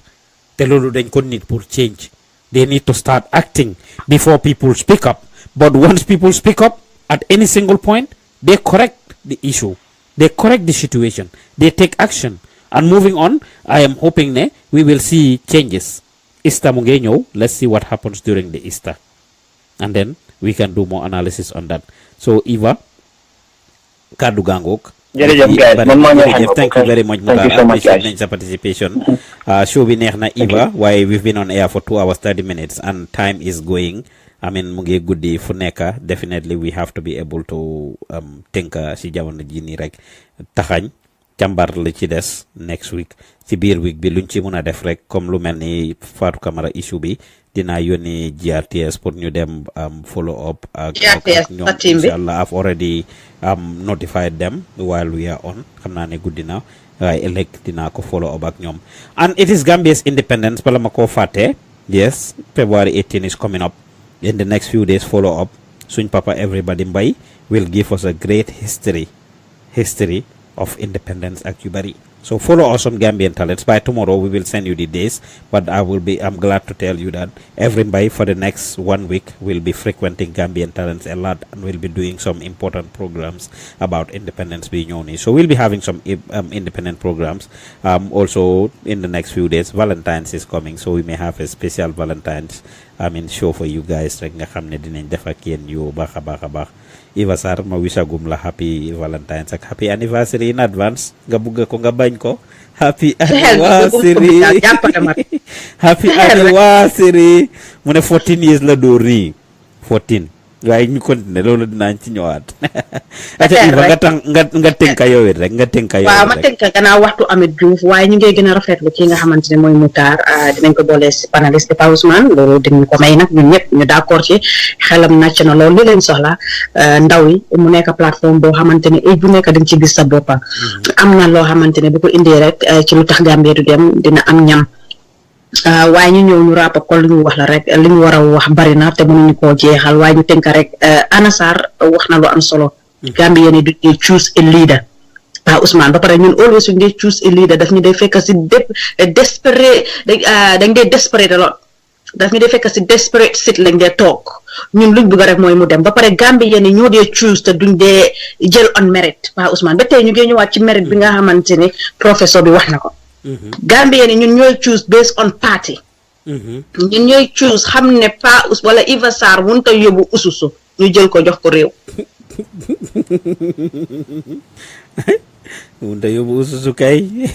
waaw Iva Sarr mënut a yóbbu ususu bu ndaw sakatuma laal réew Pa Ousmane réew pour nit amee ko du caaxaan ay favor party A favor party B buñ doon choose président pour mistake nañ fa bu baax a baax te Adama Barrow according to buñ ko doon choose comme lu gars yi waxoon la France buñ ko doon interview accidental président la yes ñu bari wax nañ ne nguur yàlla moo ko dee maye waaye yàlla wàccu de yàlla dafa toog di ñu bàyyi nag si ñun luñ bugga mu uyu si ñu Pa Ousmane yàlla wàccu de daf ñu bàyyi toog ñu di ñu xool di ñu seetaan si liñ bugga loolu lam ñu uyu si ñu jooyoon ne na yaayaa dem bu nangu suñ ñaan nangu yëpp yaayaa dem na waaye itam Jawara tam bu mu doon dem nii la woon Pa Ousmane mu ñu fekkoon Gambien yaa ngi desperate for a change lu Anna Sarr wax la riiduñ yaayaa jaame mu def lu ndaw ñu ne ko mu simeeku ñu fal ko Gambien ne lu mutaar wala dañ dee gaaw a get comfortable waaye ma ngi laa ñaan rek ñi seetaan tam si lañ bokka loolu laa waxoon ne bala maa dugga su ko defoon nga recommencé den su ko defoon rek man su ma paree yow nga tëj ñu close ko ba next week because ñoom tam seen commencé mu ngi doon ñëw te yaa ngi doon déglu important juus su fekkee ne dina mun a nekka den su fekkee du mun a nekka man ma continuer hankay dina mun a nekk bu baax a baax is very important ndax si la gars yi bokka pour ñu read seen comments yi ñu ngi jéggalu si loolu sax nag bu baax a baax li nga xam ne mënuñ leen ko woon a defal si gannaaw because issues yaa ngi bari Alumbe Love mu ne to be honest la sax mu ne to be honest they seem to forget those who really help them mooy bi Alaaji Ñoxor di wax ne government bi dañ fàtte bi moo jéem a ibbi débat bu es ci yëfi diaspora bi boobu la kooku doon comment mooy bi Alaaji Ñoxor di wax Wadda Hotens mu ne waaw well said caller di Alaaji Ñoxor doon wax moom la gaay doon agree on Alumbe Love mu ne they will fail badly government yi Adama Barrow mu ne dinañ fail badly Wadda mu ne please Pa Ous come back on that topic we need more enlightenment on those issues mooy yi nga xam ne moom lañ wax Barrow ak dem ci yëngatu bi naka ci marché bi ak yeneen topics yi nga xam ne ñu ngi wax ne dinañ ko indi loolu la moo wax noonu Pa Ousmane Cham mu ne next topic the SIC letter to Pura not to grant license to the Ahmadiyya mooy Supreme Islamic Council seen lettre bi nga xam ne moom lañ bindoon pour Islamic Council pour buggaay jox Ahmadiyya yi plateforme comme TV station bi nga xam ne gaaya TV license bi nga xam ne gaaya ko apply loolu is subjective of course ak no munti demee dinañ ci waxtaan Pa Ousmane ba pare mu ngi doon ñaax tamit di laajte Eva pour ñu gën a teel a indi show bi ñi ñoo foolo ñu bari ñu ngee ñaaxtu loolu ñu ngee def suñu kéemtalaay kàttan nag comme niñ ko dee waxee maag Eva yépp we are doing our best. We are both family people and have a lot on our plates and our table, scheduling issues as well, conflict of schedule between maak moom yu bari ñu ngi jéem a adjust on it waaye ñu ngi def luñ mun support leen ñu na xaalis bi ñëw sponsor leen show bi su ko defee Eva toog du liggéeyaat Pa Ous toog du liggéey sondee ñu xataraayu indil leen show bi si waxtu bi ngeen ko bugga si ni ngeen ko buggee. If we have a sponsor for the show that can cater for that need, we will definitely be able to do it si time bi ngeen ko buggee ndax loolu lañ bugga nañ ñi ci déglu ñu bari dañ ñu dee follow Eva they listen to us after we are done they listen to the podcast they watch it on YouTube they watch it on YouTube and they would have loved to watch it live Eva dañoo def show pare sax yéen dama toog di jot messages or calls di dugga si people that were listening to a show that they want to contribute to fekka show bi jeex na bu yàgga wala fekka last week lañ ko defoon and the like so su leen ko jaralee contribute leen support leen ñu financially so that ñu gën a mën a taxaw on our feet tey part of the reason why we are late technical issues over 1 hour 30 minutes Mark Eva been on the phone trying to get it fixed computer bi is getting old machines yi are getting old and need to be fixed they are slow so kon ngeen jàppale ñu financially so that will help Anna Sarr bindoon na moom tamit ci gannaaw mu ne I genuinely believe there is a strong reason for his absence at that significant gathering mooy président Barrow Anna foofu la jàppa ba tey Eva mu ngi ngoy fi ngoy daal mu ne moom daal Barrow ñàkk a ñëwam ci yëf yi moom gëm na ne am na lu tax ba Barrow demut amin ci Christian si seen programme bi foofu la ko jàppa Wada Hotens mu ne it's a national event a program. It was not even covered by GRTS Live for Facebook for us to watch in the diaspora. Moom loolu la mu wax mu ne national event la it's not living law di law mu ne thanks Alaaji Ñoxor ku ko ngee thank Ñoxor moom foofu la génna Anasar mu ne me too Juuf I don't want to be the president of any African country period mu ne moom it bëggut a jiite benn dëkki Africa ndax coow li ni mer ak lim àndal ndax dem foofu rek ñuy seet mbubba mi nga sol sax pour dem foofu dañ koo bàyyi xel ndax jeesi Arsenal nga sol and like boobu dafa mistake Arsenal Lamin Sanyang mu ne that program happened on Friday. President Barrow went to the market on Sunday. Dimas la Barrow demoon ci marché bi event bi was on a Friday, so point of correction foofu noonu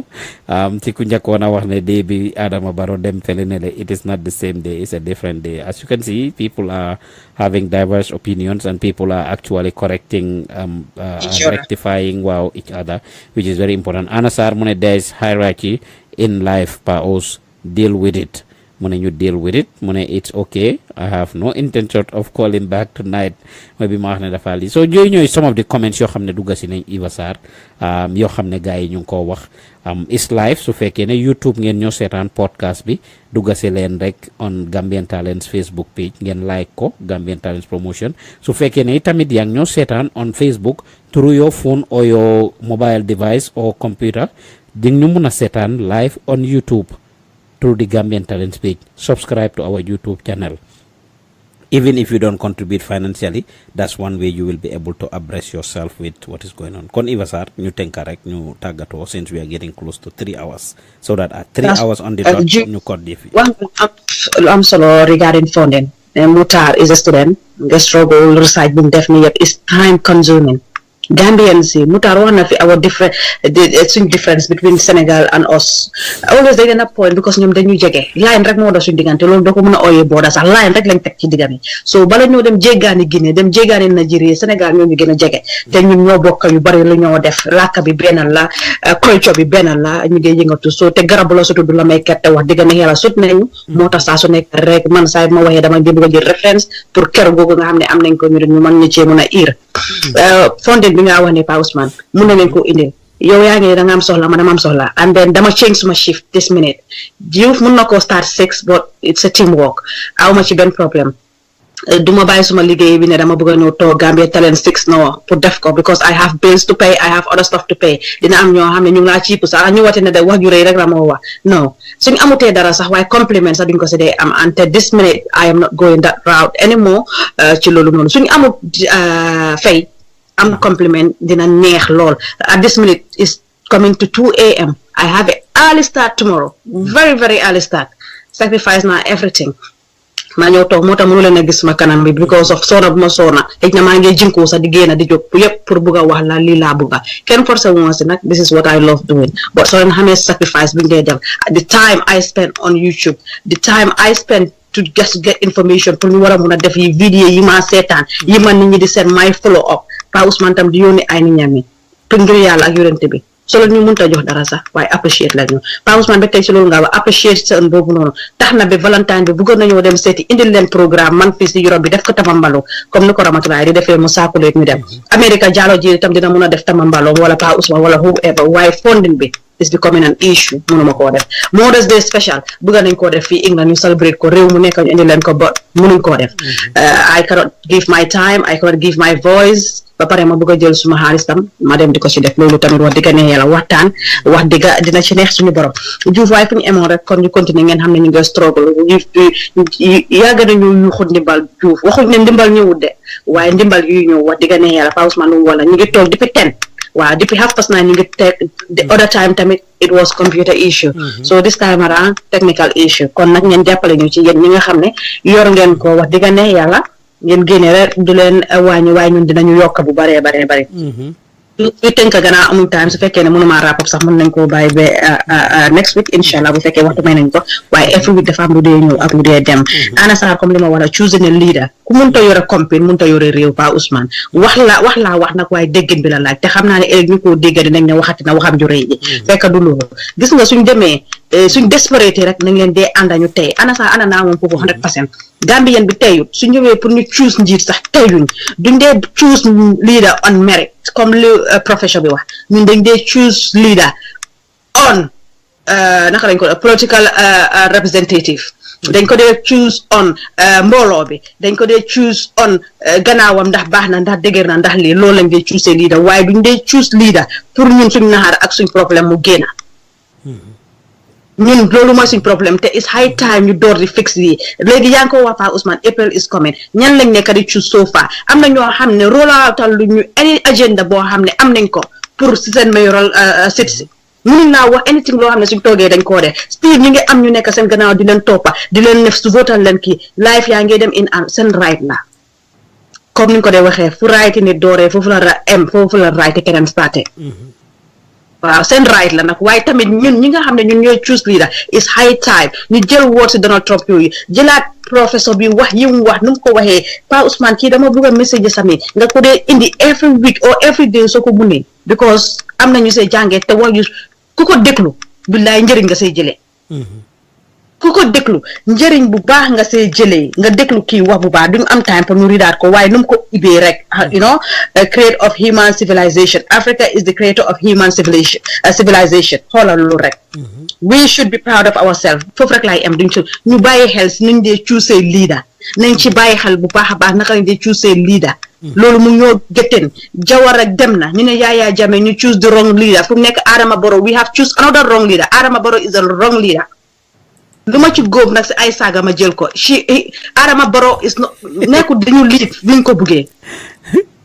am nga ci droit de ko am nga ci droit yak ala non Pa Ousmane ko gis ñu ne waa Sarène I hope duñ def ni Yaya daan def ñu ne waa Sarène Alaaji Ñoxor njëkk naa dugg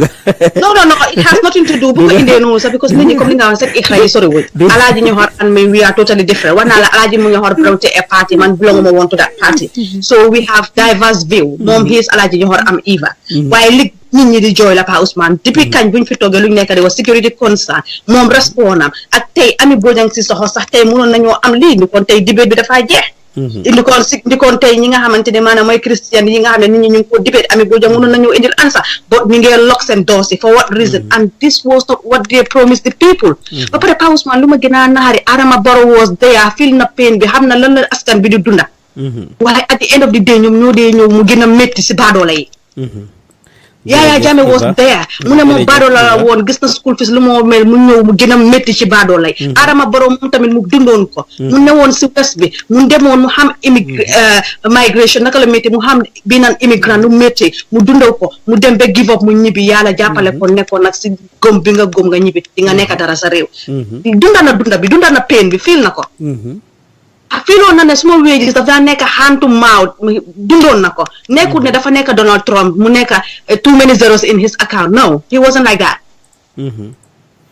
so Pa Ousmane man loolu laa dut mën a understand yow you have felt the pain lana tax yow mënuloo dimbale askan bi nga xam ne yow ñooñu nga ne ñii ñoo tax man ma toog fi ñii ñoo tax Yaya Jammeh mu jóg te promise yu ñu doon promise benn nit ñi jóg ñëpp bokka si Gambia ñëpp a xeex du Fatu Camara moom keena du Issa Bukar Si du Panderi Mbay wi ñun ñëpp ñoo xeex lii dégg la xëj na ñoom ñoo si gën a fees waaye am na ñoo xam ne Pa Ousmane duñ daan nelaw guddi duñ nelaw bëccëg ñu ngi kurus Yaya guddi ak bëccëg foofu la giving out credit ñu ñëw ci Fatu Camara giving out credit kon xanaa kon credit bi ñoom ñang jaañ lañ ko war a jox ñoom ñu dem jaay seen sooli xanaa ñoom fu mu nekk de Adama Barrow dafa waroon a fal seen doomi su fekkee noonu lañ ko bëgg a baissé ku def dara ñoom naka la tuddaati Martin Luther King buñ doon xeexal ñun der bu ñuul tey ñoo ko nekk di enjoy Pa Ousmane comme li kuy waxaat la nañ la su fekkee Fatu Camara comme li nga wax na méritam just based on her merits entitled na pour mu dugg a GRTS waaw te comme yaa ngi def follow up duñ si sori lu baax am na right am waaye buñ ko just bés ne lu mu liggéeyal dëkk bi daf ko war a liggéey because Gambian la daf ko war a liggéey because dëkkam la daf ko war a liggéey because of ne Gambia bokk ba pare connection am tam waroon na koo def waaye on the other note Fatu Camara sax man su ma ko doon advice as ku ma xam su ma doon moom damaa give up lu bokk si GRTS Fatu Camara connection am may na ko mu liggéey si Fatu Camara connection am may na ko mu nekk African correspondent fu mu nekk war a mu nekk BBC sa seen correspondent fu ko Wali mu nee def BBC seen correspondent bi naka Omar Wali Fatu Camara can do it Fatu yi la waroon di aim high post waaye Fatu fu mu nekk tamit ndax Fatu tam bëggut a nekk ministre kenn xamut jërëjëf problème bi dafa nekk loo xam ne Pa Ousmane ndax Fatu bëgguñ koo jox because tamit Anasar war na fi lu am important mu ne proud Fatu tamit bu mu wax ne waaw man dama liggéeyoo nekk press secretary du ma dem nekk Jerema Ñang Njaay mënoon na ma wax ne du ma delluwaat pour nekk simple news read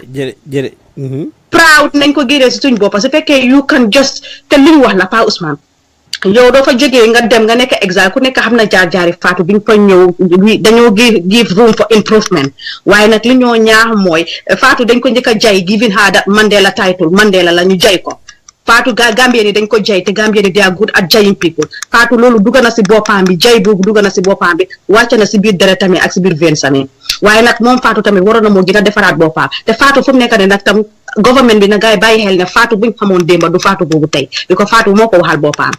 du negotiate anything te du brush anything on the carpet learn na from her lesson bi nga xam ne am na ko through moom ak Yaya Jammeh ba tax na su government bi defee anything that has lu wrong daf koo wax te loolu raytam la te war na koo wax te loolu dafa tax nit ñi gën koo respect waaye nag GRTS nañ ko léeta wala ñu firi ko su fekkee dañ ko jox licence or whatever or accept proposal am bi it shouldn't take them 3 months it needs to stop this long holding application needs to end job application yi téye ko for long it needs to end Pa Ousmane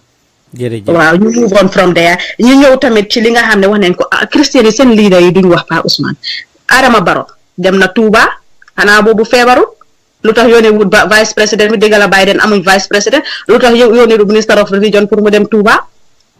lu kii wax rek laa ñëwaati mu taat dëgg moo neex yàlla te buñ ko wax buñ seet tarixa buñ bokk wala buñ seet buñ bokk si buggi yonenti yàlla Muhammad si buggi alxuraani yàlla bi tarixa amu fa si buggi yonenti yàlla Muhammad bi tarixa amu fa Adama Barrow dem na Touba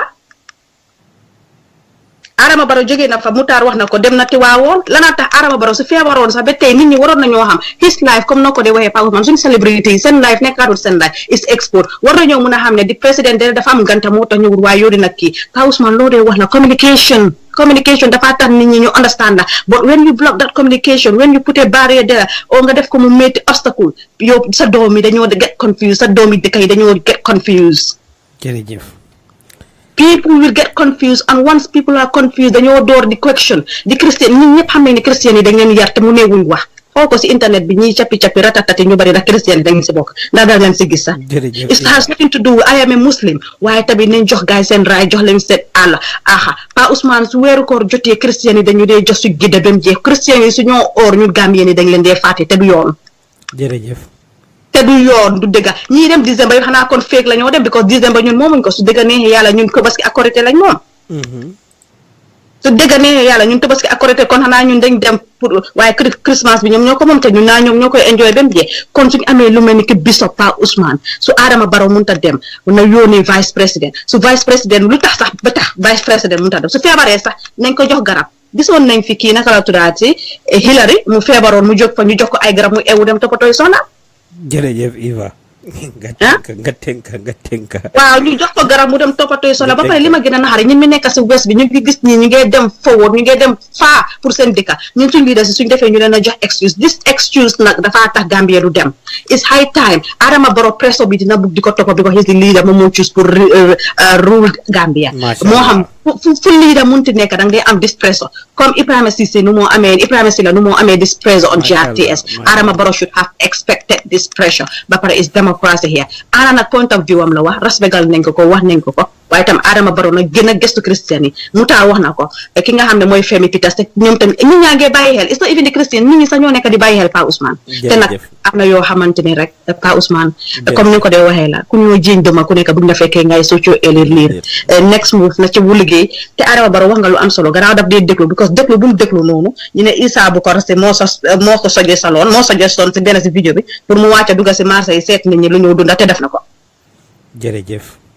waaw waaw benn si Issa Bukar si yum sojoy sonda te def na ko which means ne daf dee déglu so loolu ñu ngi ko see gërëm di ko si sant bu baax because ñun leader buy déglu lañ bëgg leader bu dëgër boppa waaye itam Gambia ne nañ dee bàyyi xel niñ dee choose a leader niñ ngi mu ñoo loor nañ ko jox ñi nga xam ne nañ ko jox based on merit buñ ko jox based on kii am na mbooloo based on kii am na kabudu based on kii dinañ mën a am ay votes nañ ko jox koo xam ne ëllëg si biir su ñëwee toog in office du seetlu neex Pa Ousmane du seetlu neex Anasa du seetlu neex tribe A du seetlu neex religion bii dafa jël yëpp bees ko on merit kon nag ñu ngay jéggalu bu baax a baax Pa Ousmane bi foo bàyyi rek nga teg next week ñu gën koo yaatal bu Ibrahima Jawo bi tam foog nañ ne nécessaire na pour ñu indi ko comme ni ko kii waaye Alaaji Ñoxor Pa Ousmane Thiam tam di nga wax ne indi na ko dafa bari mënuñ koo wax yëpp Gambia ñu ngi leen a ñaan ngeen jàppale Gambian talents lii la I have a very early start tomorrow 6 a.m. I should be at work benn 3 hours rek laay nelaw suma waxtu jóg ma dem amee moom and amee wife as well so su yéegee suma jëkkër sax tey communiqué to xam na ma xool na ma amul ma teg na téléphone tëddi na te loolu tamit mun na ma see takkal seet sama gaañ loolu yëpp soo ko dafa ñàkk a jom dafa ñàkk a jom man lu am na ma néeg bi yëpp dem na ci beneen cabinet bi loolu daw na yaram bi ko suma wax bi ma ko di stop xale yi tëdd nañ jërëjëf rafetlu nañ ko bu baax a baax Gambia nag seen yaram war naa daw yéen ak ñoo déglu biñ toogee ba tey yéen a ngi xataraayu kal ko fa ak ñun biñ commencé ba tey it's exactly 2 hours 59 minutes exactly 3 hours since we sat here have a lot to talk about have a lot to do dimanche la waaye ñu ngi fi di leen inform ñu ngi fi di weccoo yéen xelaat kon bàyyi leen xel loolu ngeen jàppale ñu ne ko Iva waxee yéen ñi nga xam ne yéen a amee business ñëw leen ngeen patronise ñu advertisal leen seen products yeeg seen services yi in exchange for some cash that can help us elevate and upgrade the platform to the next level. Pa Ousmane Thiam a ngee tooñ ne America amee all computer muy déggit so yow mi nga xam ne yaa ngi déglu nga amee computer bu baax wala nga am the capability of helping us jëndal ñu computer yónnee ñu at some point you don't even have to give us cash jëndal computer bu baax or call us ñu jox la a link to the items we want nga order ñu item si nga order ñu item bi dinañu njëriñ bu baax a baax a baax ñu ngi goto di establish a team in Gambia yéen a ngi bugg a leeral we have a 10-man team in Gambia and this week we are having some interviews coming up too with some new people that will be coming on board the Gambian talent team. Every day ñu ngi leen a create new programs and new things yi nga xam ne yi nanga ko like xaalis la we have people that are paid people ñoo xam ne they are taken off of the streets ñoo xam ne mënoon nañoo nekk di tambambalu ci mbedd mi xale góor yi nekk di sàcca di agressé di nekk bandi yi nga xam ne ñooy dégg crimes yi ñoo dégg yëpp ñoo ci involve we bring them and provide them with employment xale yi jigéen ñu doon war a nekk ci mbedd mi di tambambalu di jaay seen bopp wala def yenn yi we bring them and give them employment so seetee leen ko foofu is very important pour ngeen jàppasi every mbay war a ñëw ñu create that production is money studio bi dañ koo fay place yi fa nekk yëpp dañ koo fay so li ñoo def takes a lot of money involves a lot of money when people call me dañ bëgg nga advertisal ñu dañ bëgg nga yërëm ñu suma rakka dafa feebar dafa need emergency medical treatment kii nii dafa soxla scholarship pour lii create nañ GoFundMe bi def nañ lii def nañ lële dañ am event sangam jàppale ñu suñ non profit bi suñ organisation bi suñ association bi suma rakka daf dee woy suma kii daf dee lii it is not free the internet service that we have to pay for dafa expensive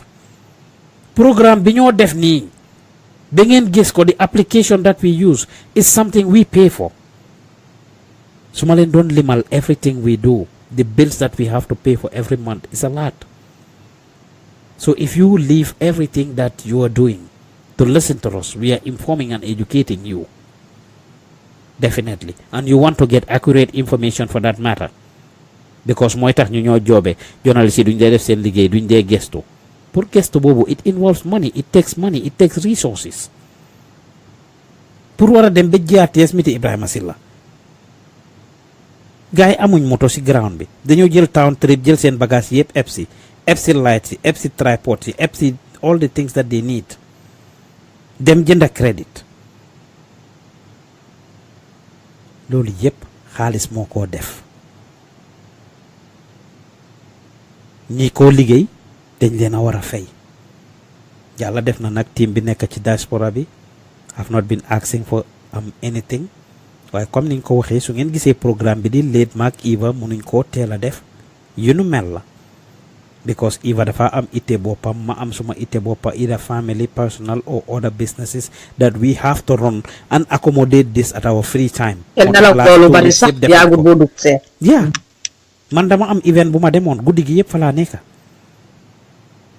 few hours laa nelaw rek jóg pour ñëw get this together and we started having technical issues maak Eva nekka ci di kirti def nañ 2 hours behind the scenes biñ paree pour demoon air ma dem ci suma waañ bi pour jëli ndox suma doom ba ma tooñ naan ma ndax da nga am lifin ndax are you done ma ne ko startaguma sax can you imagine so support leen ñu financially maa ngi pin link bi foofu click on it and donate us anything you can do for us contact us directly su dee material nga mun a donate us materials su dee equipment nga mun a donate us equipment soo ñu contacté no amount is too small sa $10 bi am na benn piece of equipment bu mun a jënda boo xam ne dinañu help sa $10 bi mun naa jënda a piece of equipment like this it can buy it sa $10 bi mun naa jënda headphone mun naa jënda speaker bu mel ni lii mun naa jënda mouse mun naa jënda keyboard mun naa jënda cameras mun naa jënda mixer mun naa jënda keyboard mun naa jënda microphone bi ni mel comme bii nii these are expensive things su ñoo wax show bi crispy ngeen gis ñu mun a dawale text ci screen bi application su yëpp dañ koo jënda everything we do is not free sometimes nag people may not know what we go through or what we do su ngeen toogee géej ñoo gis Pa Ousmane used to come on air almost every day géej ngeen a gis loolu de right now this week tey mooy the only day bu ma dem on air démba I was supposed to have meññanta with pa meññanta I was supposed to have hanging with the stars I don't tomorrow I was supposed to have Celeb Avenue with Jallo Jerry we are not having it Tuesday we are supposed to have Sentiments maak Jallo Jerry we are not having it we are not da tax ñu bari di insinuate ci suuf ndax Jallo dafa bàyyi lii ak lii Jallo is managing a lot of behind the scenes stuff she's still in the Gambian Talents so ñu ngi leen a ñaax ngeen jàppale ñu link baa mi noonu ñu piin foofu you are not able to provide us with the cash contact ñu we'll send you a link of the things we need ngeen support ñu we need your support in order for the platform to grow in order for us to continue to bring you accurate information in order for us to be able to do our job right mooy tax ñu indi leen inaccurate information because we don't have enough time to do proper research we don't have enough time to follow up we don't have enough time to do certain things so jokku leen ñu si WhatsApp bi 404-593-6215 1-404-593-6215 you can contact us through WhatsApp and we'll be glad to provide you with the necessary details that you can use to support us financially ñu ngi leen ay bëggee bu baax a baax Auntie Yasin mu ne okay Pa Ous and Eva Yasin's Kitchen will pay you to advertise for our GoFundMe the Ramadan iftar dina inshallah dina am solo bu baax a baax amin dinañ glad pour jàpp si loolu bu baax a baax muy Yasin Kitchen or any other person ko xam ne anything that would be nice li ñoo def is not free it is very expensive everything we do like I said we have so many equipment yoo xam ne bëgg nañ koo jënda yoo xam ne ñu ngi see lifin la moom tamambalu baa ngay am ci Mother's Day special yooyu yëpp because Auntie Yasin that would be nice Mother's Day bi Eva wax na loolu we want to do a special Mother's Day pour Angleterre foofu noonu ak different places. £300 Ousmane Cham. Yes, £300 is all to provide transportation ak entertainment bi nga xam ne entertainment bi everything and then the package itself is £300. Yes. 300 pounds pour def this Mother's Day special indil leen li nga xam ne moom ngeen a bugg mu educate leen mu entertain leen mu edda leen the same thing Valentine's baa ngi ñëw Independence baa ngi ñëw every mbay xam ngeen ne duñ ko indi noonu ekati ko noonu rek ay nii ci Mali foro mu ñëw indi ay xalamkat ñu toog ñu produce a nice show loolu du free. Ousmane, that would be nice. That everybody is what we are doing. Every mbay is coming.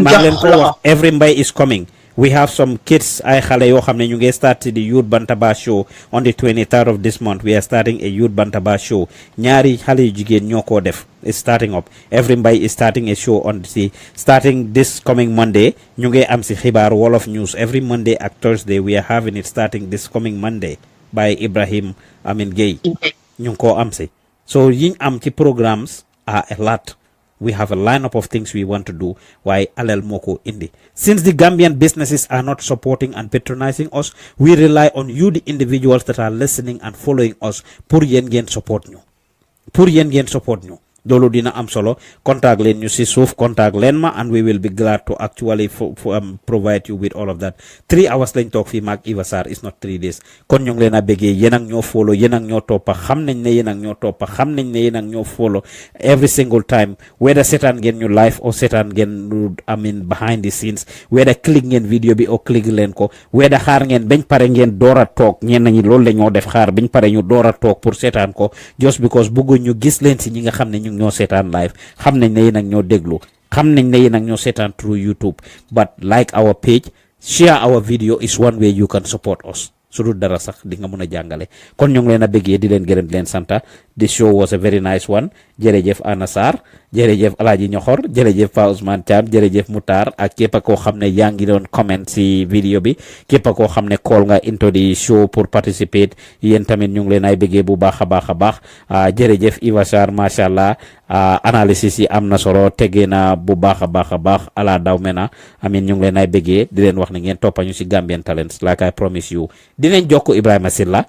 Ramatulaay def na ko last week ci xale bu jigéen bi nga xam ne réer nañu dem foofu pour defee vox pop laajte ndax xam nañ ko ak ndax xam nañ ki ko rey, nit ñi will not talk. Ibrahima Silla gantu nañu biñ ko contacté si kër Fatu incident bi, dinañ ko contactaat si affaire Fatu Camara bi, whether he will do it or not, but within the next 2 days inshallah we will reach out to him to actually get his reaction as to Fatu Camara's allegations and stuff. Even alkali suñ ko mënee jokku dinañ ko jokku ak ñi nga xam ne ñooy Christian community bi, leadership bi, if we need to reach out to them, dinañ leen indil every information bi nga xam ne bugg ngeen mu leer si seeni noppa, dinañ leen ko jéem a indil.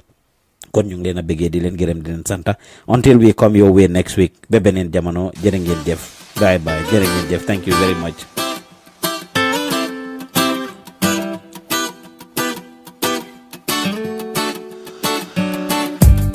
Baleni hulo, baleni lide amul solo. Baleni hulo, baleni sede mamamba. Jola binena banjul ko parewmi, mandin kanena fok nyutanante.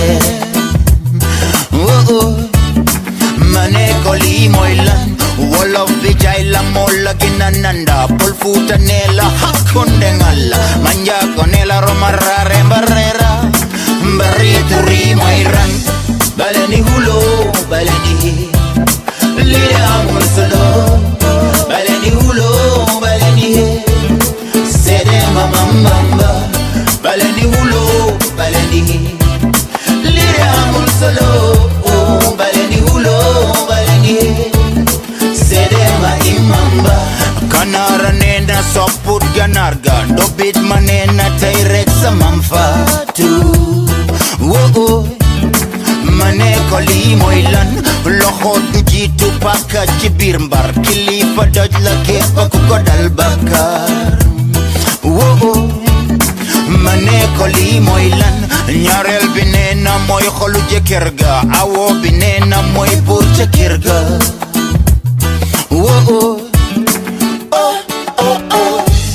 Baleni hulo, baleni lire amul solo. Baleni hulo, baleni sede mamamba. Baleni hulo, baleni